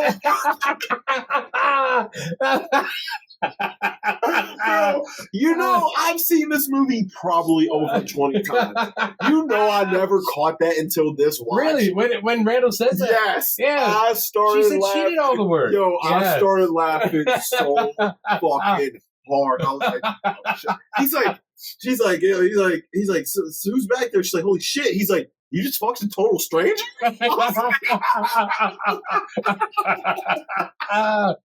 Yeah. Bro, I never noticed. Dude, Randall is the best character. Yo, bro. He's so funny. Yeah. Bro. She said she did all the work. Bro, I was literally almost in tears. I was like, holy shit, this movie is still so funny. I'm like, yeah. You know a movie's good when you've seen it a million times, you still laugh at all the jokes like you've never seen it before. Yeah. Like, so, of course, they call the cops, and bro, it's the old Jewish dude back there. He had a boner the whole time he was beating off. Yeah, to the magazines. Beating off to the magazines with the biggest titties in there. Yeah. You know what I'm saying? So, this motherfucker. So, Kayla's catatonic. She's all fucked up. The lady's like, she's like, so she's like, so you closed the store to play hockey? She's like, this was before or after? He's like, that was after. She's like, but you went to a wake? He's like, yeah, but that was before. And she's like, what? You just left? You locked the store with this guy in here? He's like, well, it all just kind of happened so fast. Like, yeah, I forgot about it. Yeah. She was like, oh, okay. And she's like, he's like, I bet this is the weirdest thing you've ever called on. She's like, actually, I had to pry a boy's neck open after he tried to give himself head. Yeah. Or she said something weird, like tried to stick his penis in his mouth. Stick his penis in his mouth. Yeah, she's a little more professional about it. Yeah. Like, and then, what did they say that prompted her to say, what kind of business are you guys running here? Oh, she thought she was having sex with me? Yeah, he's like, she thought it was me. Yeah, she thought it was me. What kind of place you guys running here? Yeah. Right? I'd be like, dude, this is the weirdest fucking call I've ever had, bro. Like, so he was like, yeah, she's going to need a lot of therapy. She's going to be fucking. So his night's ruined. Yeah. Date's going. Even though he was supposed to meet Veronica for coffee after he got off anyway. Yeah, because that's what she said earlier. After you closed. Yeah, after you closed, we meet for coffee. He said, yeah. So he's like, oh man, he's like, what did he say? He's like, my current girlfriend's catatonic, or my ex-girlfriend's catatonic from fucking a dead guy, and my current girlfriend has sucked 37 dicks. Like, he's just having a pity party. Yeah. All this. And Randall basically lets him have it. Like, bro. Shit or get off the pot. Yeah. He's like, all this shit. He's like, you came in on your day off. You decided to stay. You're the one who fucking, he's basically laying out like, bro, you're blaming everybody else for your problems, but this is all your own doing, which he is right. Yeah. But of course, he realizes in that moment, he's like, you know what? I do love Caitlin because Jay and Silent Bob come in to buy some. No, Veronica. I mean, I do love Veronica because Jay and Silent Bob come in to buy some Domino sugar and some other shit. I think probably bought some blunts and some papers or whatever. And he's like, yeah, bro. He's like, so what happened here? I heard that guy was jerking off or some shit. Yeah. He's like, yeah, bro. He's like, man. He's like about to go drink some beers and smoke some weed. He's like, yeah, we're going to this cool party later, bro. He's gonna be mad bitches there. You want to come? He's like, nah. He's like, oh, you don't want to hang out with a drug dealer, huh? He's like, shit. He's like, that's fucked up. But he was like, yeah. He's like, so who's that girl? He's like, oh, it's my ex. He's like, he's like, is that your girlfriend? He's like, I thought you already had a girl. He's like, yeah, I do. He's like, oh. He's like, yeah. He's like, she seems like she likes you, bro. She brought you lasagna and shit. He's like, all girls ever want from me is weed and shit. Yeah. And he's like, man, he's like, shit, I wish I had a girl. Essentially, I wish I had a girl who actually fucking cared about me. Yeah, yeah. To bring me lunch. And Silent Bob actually says something. And what he said, I have it in quotes. He says, there's a million fine women in this world, but not all of them will bring you lasagna or something. Just cheat on you. Yeah, yeah, like yeah. He's like, and he put it in. Silent Bob put it in perspective for him, and he's like, "Oh shit, I do love Veronica. Oh man, let me make this right." Meanwhile, Veronica's next door at the fucking video store, Randall, and Randall is literally breaking guy code to the maximum level. Yes, he is, dude. He is spilling everything, bro. It wasn't like he was just like, bro, I think you should talk to Dante. Y'all might need to be having a conversation. No, this motherfucker told her everything. And I'm like, I was like, bro, you broke God code times 50, bro. Like, listen, ladies listening, which is probably not that many, but any ladies listening, I'm telling you now, I ain't snitching on my homie. I don't know shit. Even if obviously I probably know shit, but I'll be like, listen, I don't know, talk to him. That's all I'm like, I don't know, talk to him. I'm not snitching on the homie. You know, unless he had, like, if he was like, bro, look, I'm a huge pussy, can you do this for me? Actually, I wouldn't do it for him. I'd be like, bro, you gotta grow a pair. You know what I mean? You gotta grow a pair. But he was like, he's like, bet, it's gonna be great. Veronica comes over, pissed the fuck on him. Oh, yeah. Starts snapping on him, hitting him, talking about, go fuck your whore and that slut. She left you, and she put a lot of stuff in perspective. Like, I transferred back here to be with you. Like, everyone told me I was stupid. I've been trying to motivate you to do more with your life. And, like, she was. Like, go back to school, honey. Like, you're too smart for this, which he was. Dante was clearly a very smart man. And I'm like, I mean, she's like, look, you thought 37 was bad. I'm going to put the whores in Times Square to shame with all the men I go down. Oh, like, yo, she was snapping, bro. Yeah. And, you know, she pretty much dumped him and left. And Randall comes over, what's good, bro? Yeah. And, bro, they start going at it. They fight. They destroy the store. Shit's everywhere. And at the end of it all, you know, they let each other have it about each other and the shit they needed to hear. And they go through this every movie. This is a recurring theme. They both need to be humble in one way or another. Yeah. Both of them. Yeah. Because on the surface, it seems like Dante is a much better person. But in reality, he's not, because the dude can't stay faithful. Right. Right. He can't, he's always cheating on his girls. You know? Yeah. So I'm like, Clerks 2, he knocks up the girl he's cheating on. Now he was fucking Rosario Dawson. So yes. Yeah. Shit. You know what I mean? Yeah. Bro, if I knew she was even interested, I'd be like, listen, you like me? For real? Like, for real? Because this is Rosario, and this is prime Rosario. Yeah, this Dawson. Is like 06. I mean, she's still in her fucking prime. Yeah. She's barely aged. Like, bro. She looks so fucking good in that movie. It's not even funny, dude. You're thinking of dancing, aren't you? Oh, my God. Yeah. Oh, my God. When I first saw that, my mom took me and my girlfriend to see that in theaters. Yes. Wow. My mom took because you would have been, what, like 14 or 15? 8th grade. Yep. Yeah, 14. 8th grade. Wow. My mom took me and my ex to see it. Actually, the girl that took my childhood from me. Oh, you know, man. Same. So, I mean, actually, I dated that girl for like a year and a half, bro. Like, yeah, we dated going into high school. So, but yeah, my mom took us to see it, and we're cracking up. I was like, my mom was like, I probably should have took y'all to see that shit. I'm like, oh, it don't fucking matter. But I remember I was sitting next to my girl, and I'm watching Rosario, and she was like, I see your eyes. I was like, chill. I ain't looking at nothing.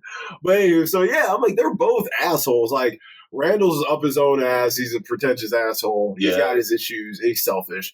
But Dante has his too. But Dante just does a better job of covering them up. Randall's far more upfront with his assholisms, which I actually respect. Yeah, he's more honest with people. Yeah.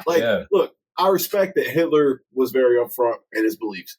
Do I like him or have to agree with him? No, but he kept it real. Yeah. Yeah. But so they fight and they let each other have it. But after, they clean up, they hug it out essentially.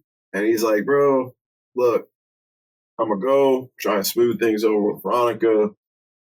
Hit you up tomorrow, bro. I'll see you.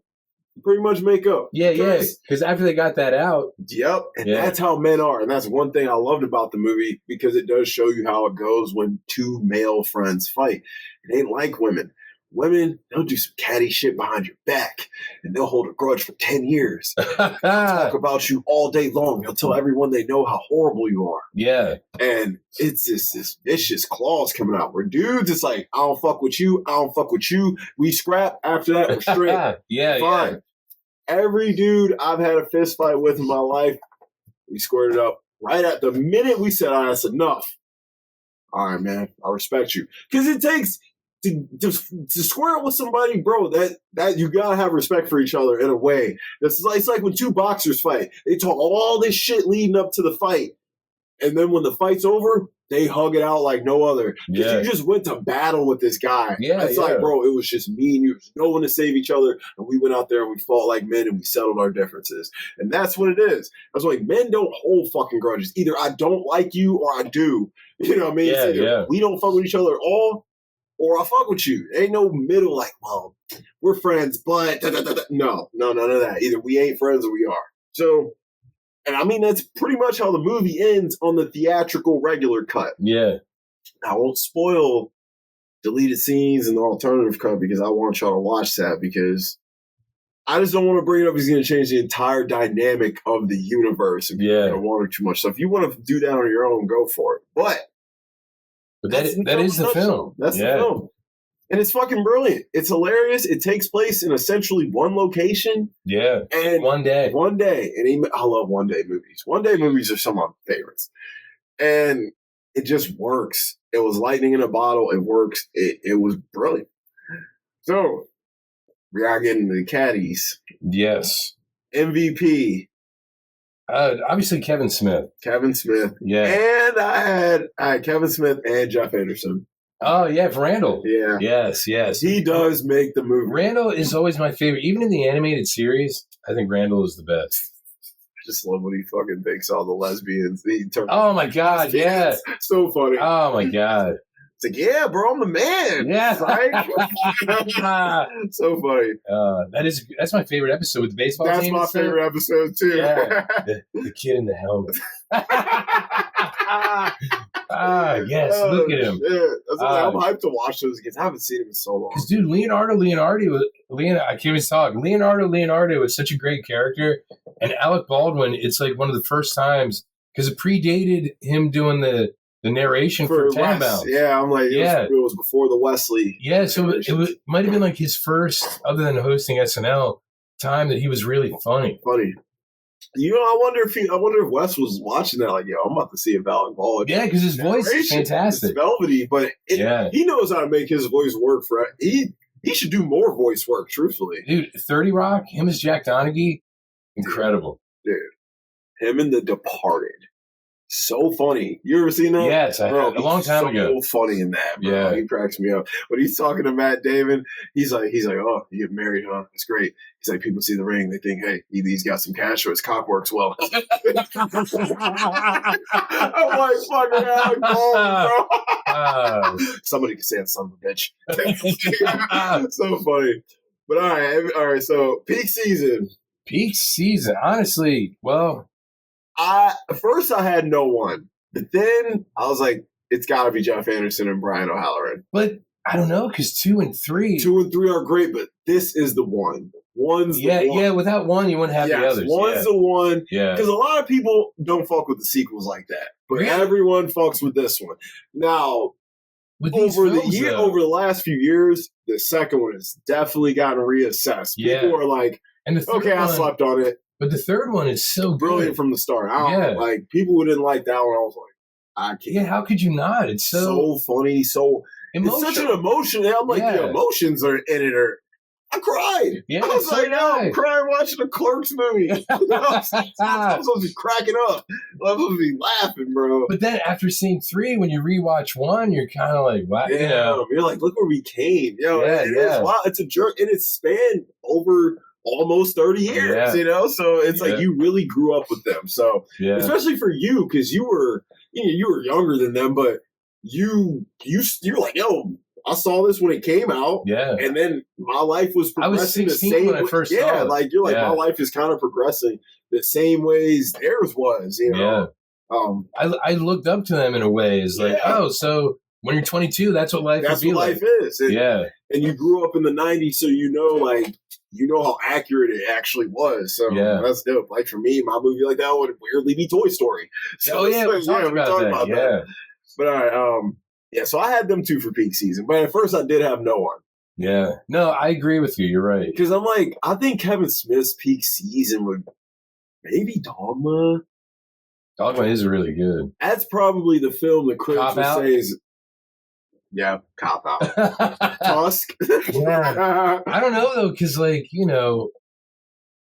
all the 2 Jay and Silent Bob films. They were big. I feel like Jay and Silent Bob might have made the most money out of those movies possible. But Dogma is something different. You're right. I got Ben Affleck and Matt Damon like post Goodwill. And Salma Hayek, George Carlin, Alan Rickman, Chris Rock. Yeah. Alanis Morissette. Yes. God, I love her. Yeah. So it's you're right. I think Dogma would be. Yeah, I'm like, and that's probably his best written film overall, because the way he throws in religion, it shows his intelligence. Yeah. It shows how. Because Chasing Amy that's a mature film. relationship film, but like Dogma, you gotta be smart to write a movie like Dogma. Yes, I think he showed his intelligence. And you have to be Catholic and actually know. You have to know the fucking shit. Yeah, I'm not religious, so for me, I learned a lot watching that movie. So yeah. All right, best quotes. Dude, there's so many. I'm just going to run down. I'll let you run down. You fill in. You just fill in. Because here's the thing. You can quote this movie from memory. I can. Yeah, so. You just fill in where you're at. Okay. How long have you been smoking? Yeah. Here, just put the cigarettes back and try some gum. It's a picture of a cancer-ridden lung. Keep it. Yeah. I'm gonna fuck this bitch. I'm gonna fuck this bitch. I'll fuck anything that moves. And we didn't mention much about Jay. So I figured in quotes what we talk about. Yeah, because Jay is really he's fucking hilarious. Yeah, and this is the first time anyone ever saw him. Yeah, Jason Mewes. He came out of nowhere. Tonight, I'm going to rip off this fucker's head, take out his fucking soul. Shit down his neck. I think is what he says after, right? Yeah. Doesn't he owe us $10? Yeah, don't that fucker owe me $10?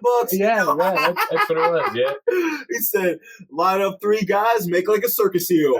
Now, I skipped the next part of that because it's not PC in 2024, but he says some homophobic slurs, and he says, I hate men, I love women. It's like that picture I sent you last week or 2 weeks ago. And that's immediately in your yes. up like a circus. Yeah, but remember before that, he says something, what does he say to Silent Bob? He's like, you rude motherfucker? Yeah, you rude motherfucker. Cute as hell, though. Yeah, cute as hell, though, right? And that's when he says that. Yeah. Like you go down and you suck, you line up 3 other guys and make like a circus seal. I hate men. I love women. I'm a disturbance. You're a disturbance, pal. Here, I'm a customer now. I'm going to buy some Chuli's gum. Bunch of savages in this town.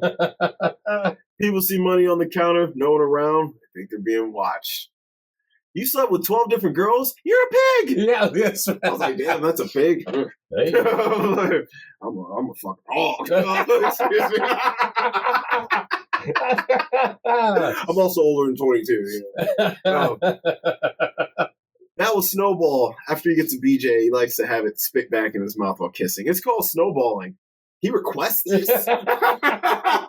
Yeah, the way Dante says it. Yeah. He's disgusting. His delivery was great. Yeah. Dante had a lot of good delivery. Even though I think his acting is better in Clerks 3. But but he had like 30 years. Yeah, he got the growth. Yeah. Oh, he said, "You sucked that guy's dick?" Yeah. Why did you only tell me you had sex with 3 different guys? Because I only had sex with 3 different guys. How many? How many dicks have you sucked? All right, quiet already. Give me a second to think here. I didn't freak out like this when you told me how women you fuck. This is different. This is important. That's what he said. Yes. That's a great line. This is important. Isn't it? Like, listen, let's keep it real, bro.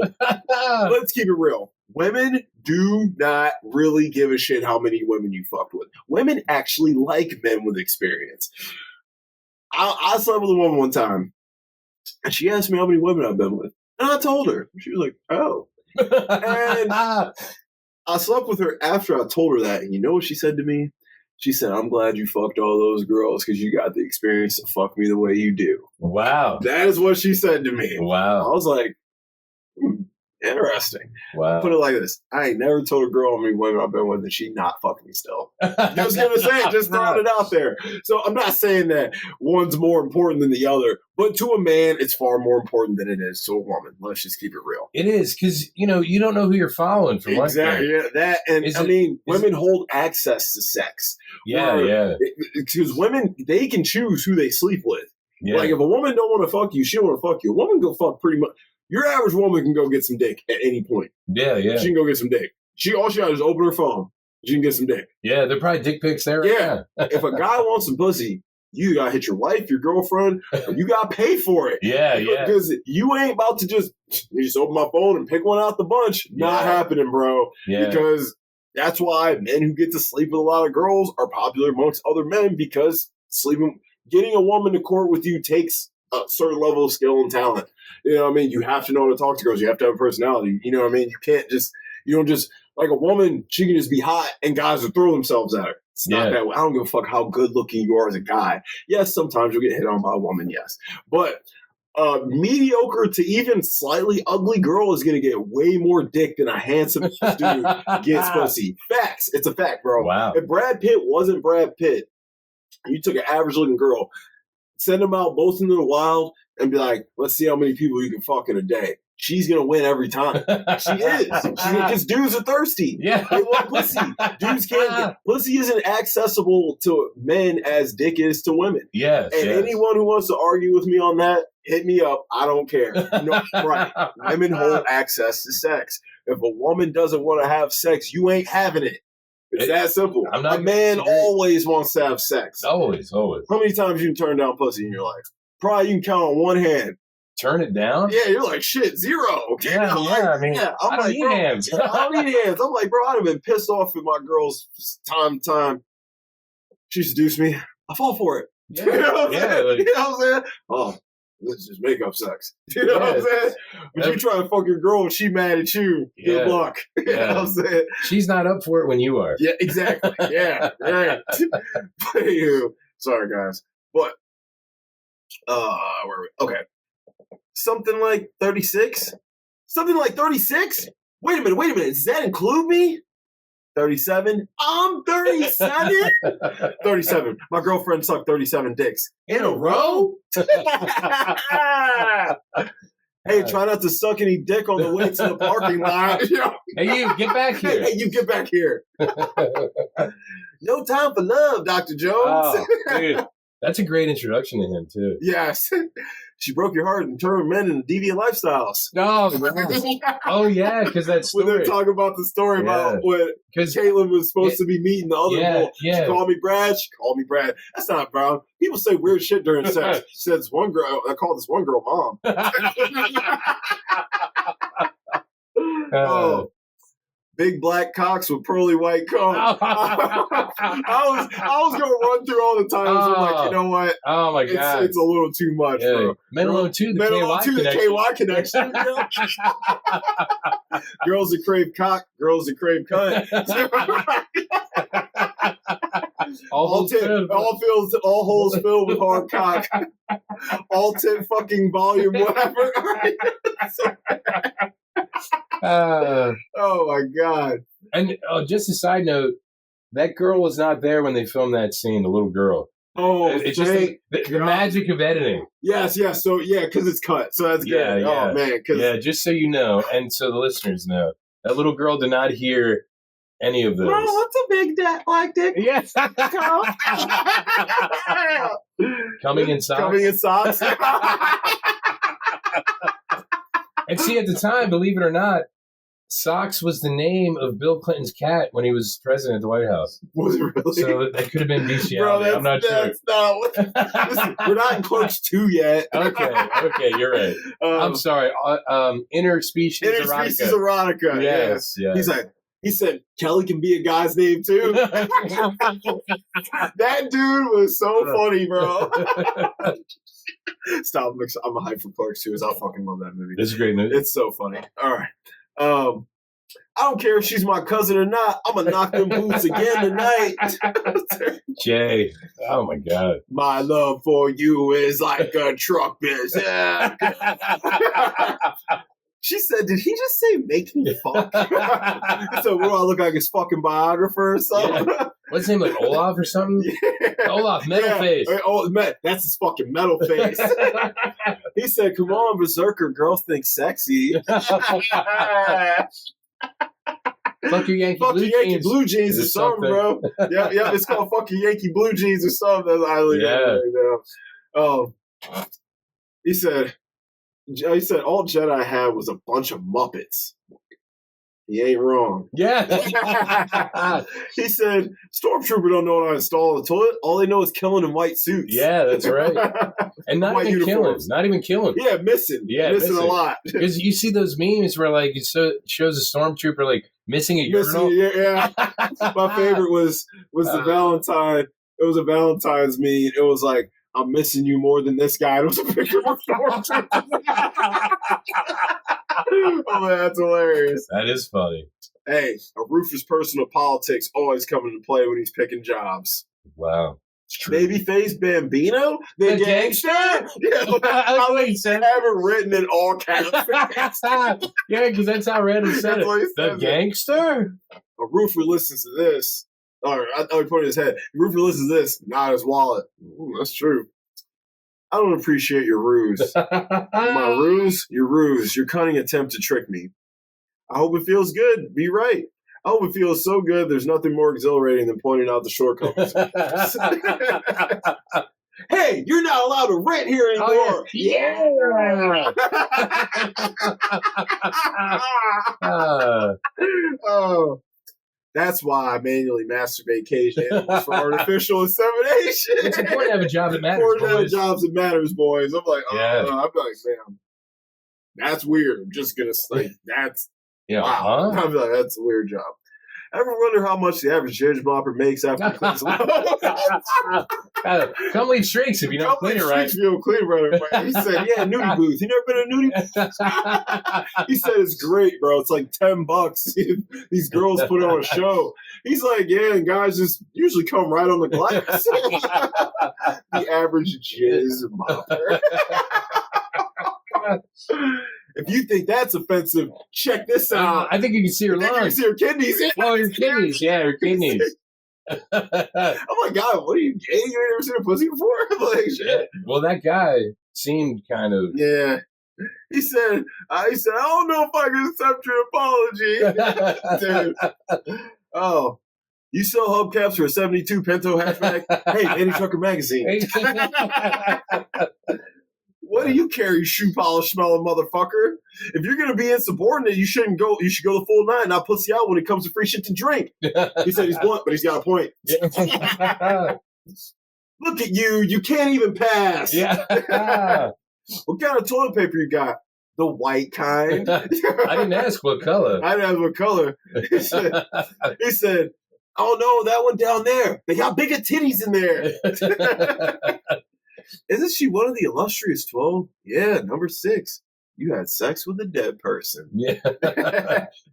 He broke his neck trying to suck his own dick. Get the fuck out of here.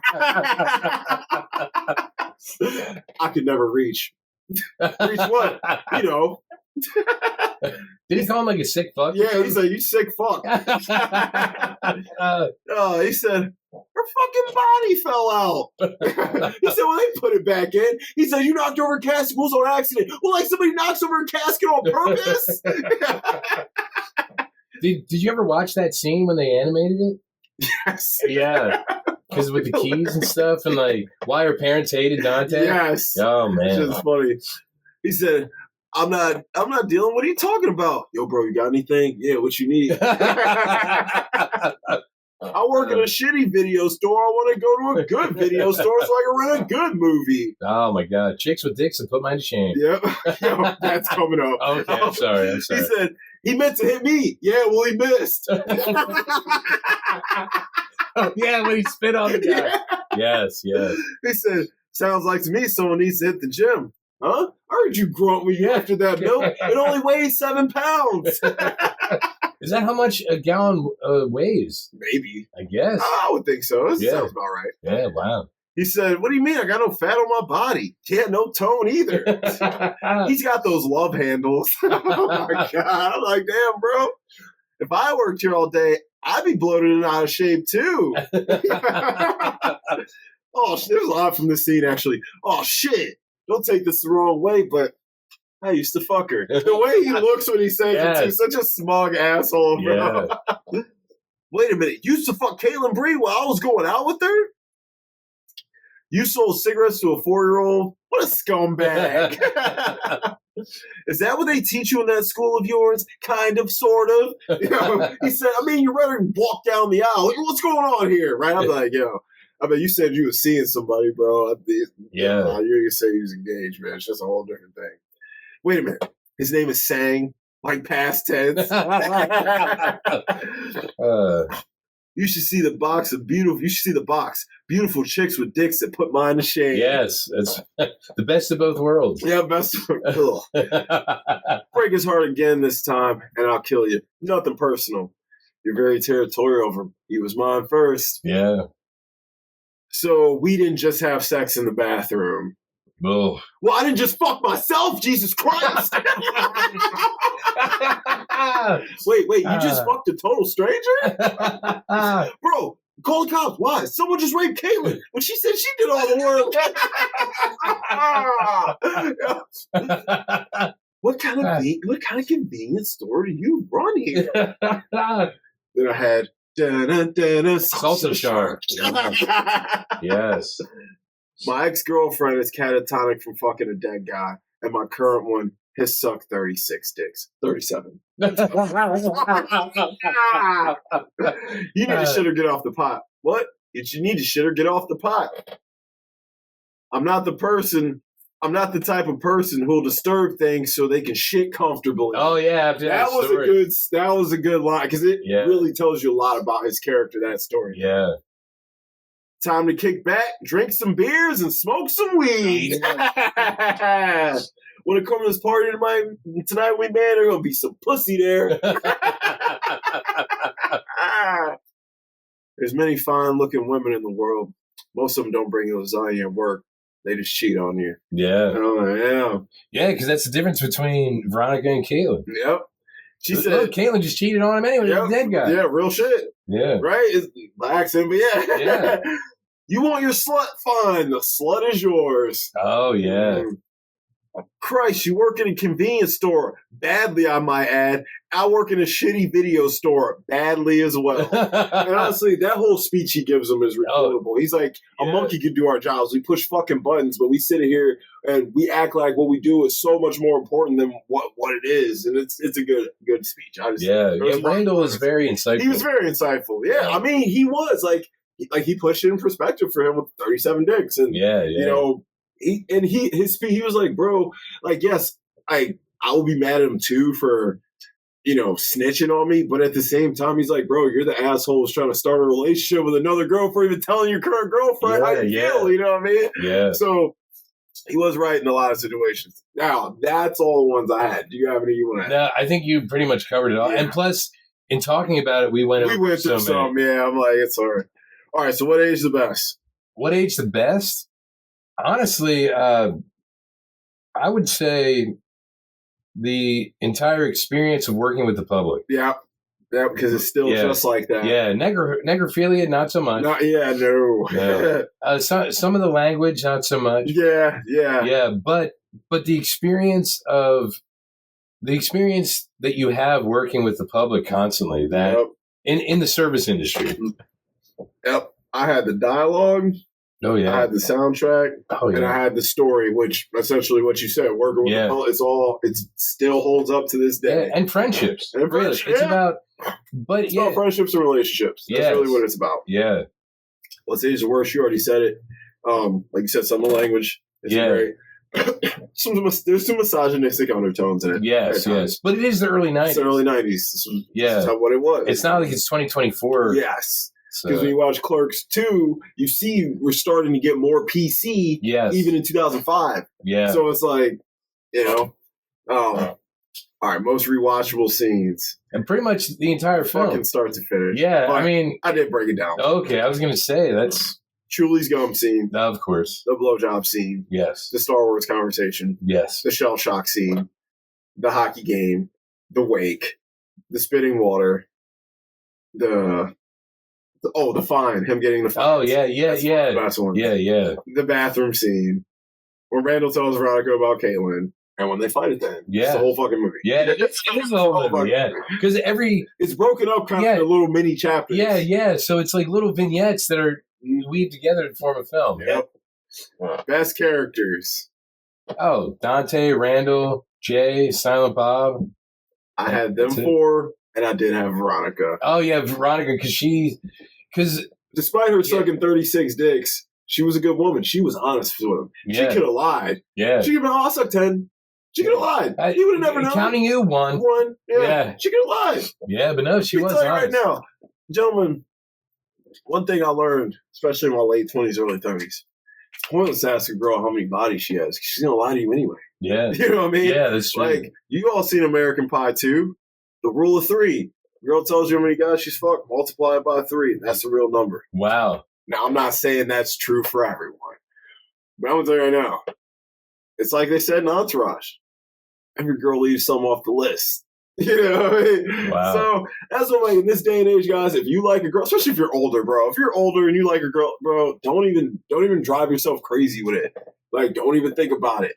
If she makes you feel good, you feel good with her, just let it be. Because it don't matter. Especially the older you get, it don't matter because she's going to lie to you anyway. Now, if you know the girl's a town bike like Caitlin, Caitlin's a fucking whore, bro. Yeah. You got dudes literally coming to you telling you they fucked her. Yeah. So it's like, that's a girl you want to stay away from. But listen, if you ask a girl, if you're 30 years old, bro, you go on a date with a girl and you hit it off, some months go by, you're like, hey, sweetie, how many guys do you fuck? She's like, 15.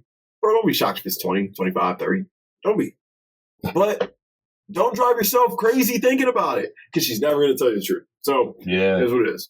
Best characters, I had them 4 plus Veronica. Worst characters. Obviously, Caitlin Bree. I also had Randall.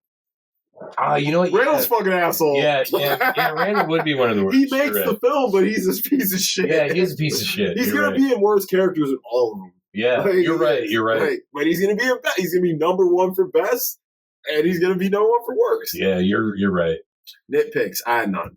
Okay, here I have a few. All right. Okay. So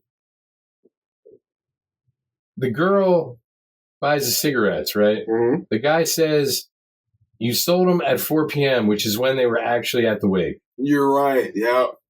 And well, it's maybe a guesstimation. And Veronica comes in and is like, let's get coffee after you close. Yep. And then Dante finds out after that scene that no one's coming in. So he didn't know he was going to close at the point when she said, let's get coffee after you close. You're right. Yeah. You're right. Yeah. That pissed me off. That was discussed before the phone call. Yes. Yeah. Right. Those are the only 2 nitpicks I had. Oh, yeah, dude. It's a little editing would have fixed that. Yeah. But, you know. Yeah. Still, I can't fault him for that. Yeah. That's true. I didn't think about it. Yeah. All right. Those are the only nitpicks. That's it.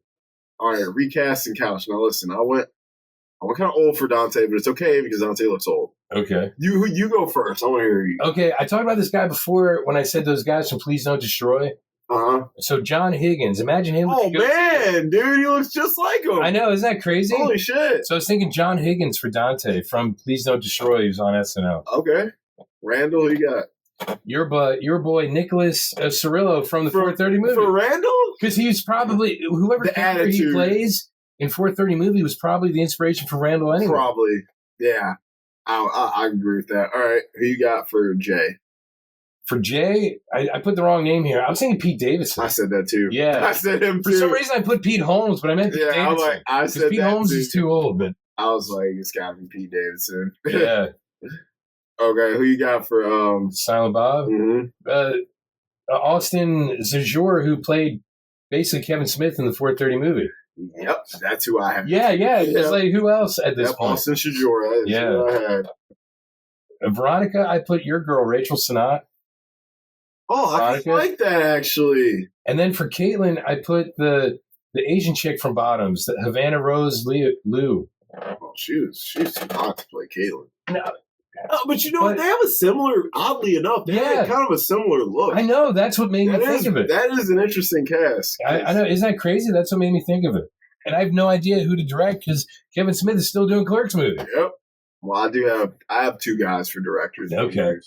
So for Dante, I had your boy, Jack Quaid. Oh, you know what? Jack Quaid would be really good. Like, I know he's a little bit older. Yeah. But, dude, him and Dante are probably the same age. He still looks young. Yeah, he does.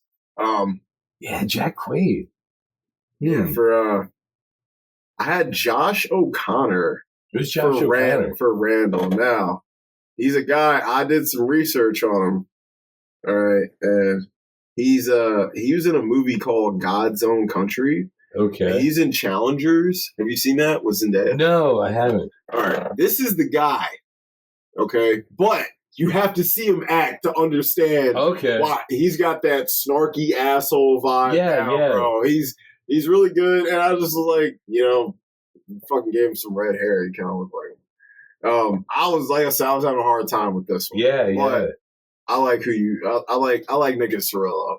He might just be a little too good looking and smooth for Randall. Well, just like have him wear a hat backwards. Yeah, I'm wearing a hat backwards. Yeah, he could. He's just, he was smooth.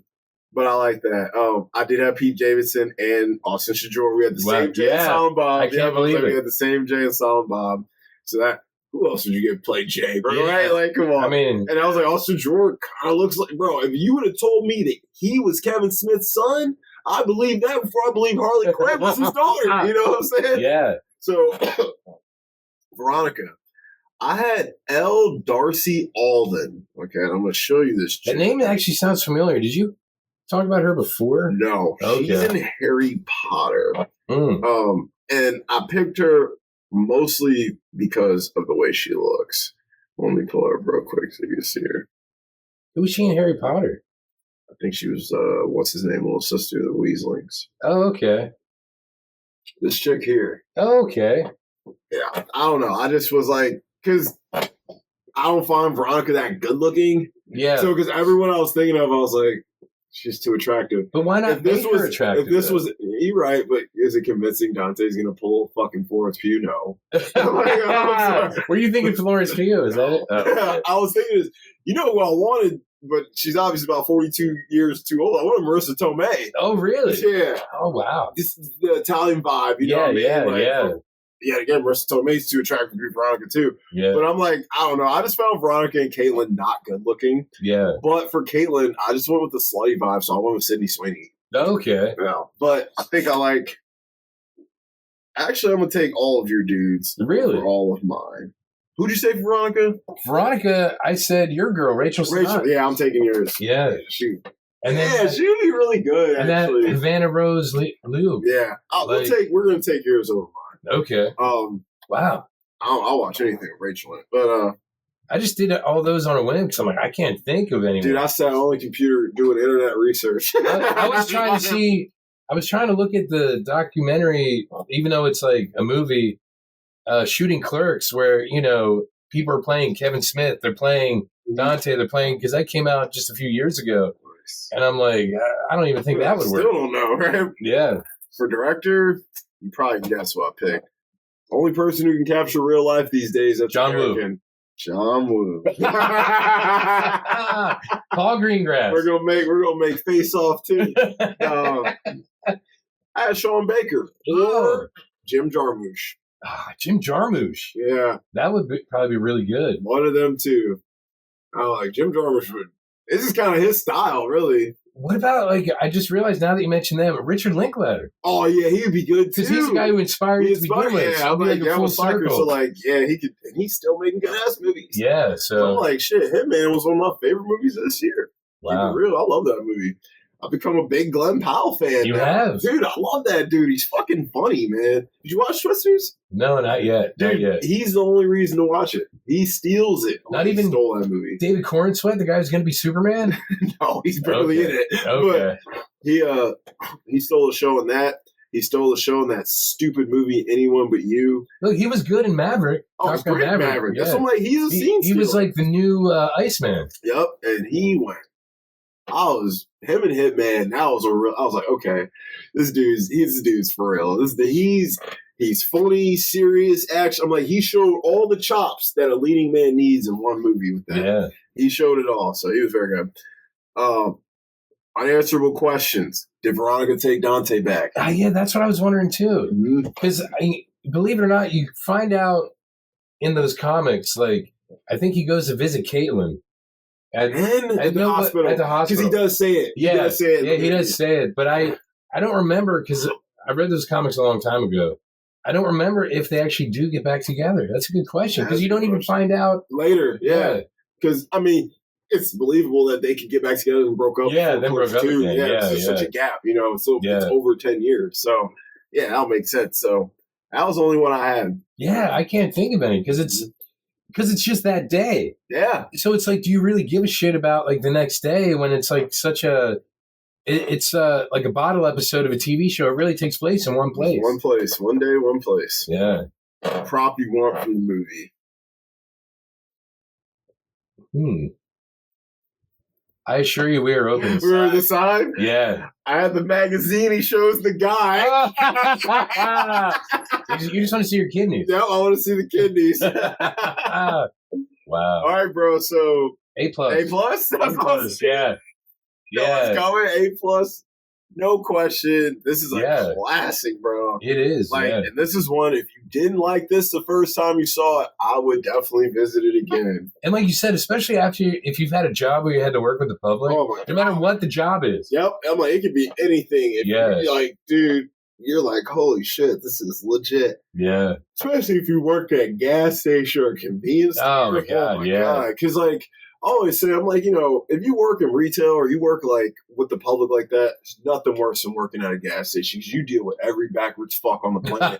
Literally, like he said in the movie, you deal with everyone, because everyone needs gas, and everyone needs food. Yeah. So you're going to have uppity people come in, broke ass motherfuckers come in, homeless people. You're going to deal with everyone. Yeah. Whereas you work at Louis Vuitton, you're only dealing with rich motherfuckers. Yeah, you know what I'm saying? True. You have a demographic there. There's no demographic at a convenience store. Everyone goes there. Yeah. So all ages, races, size, genders, everything.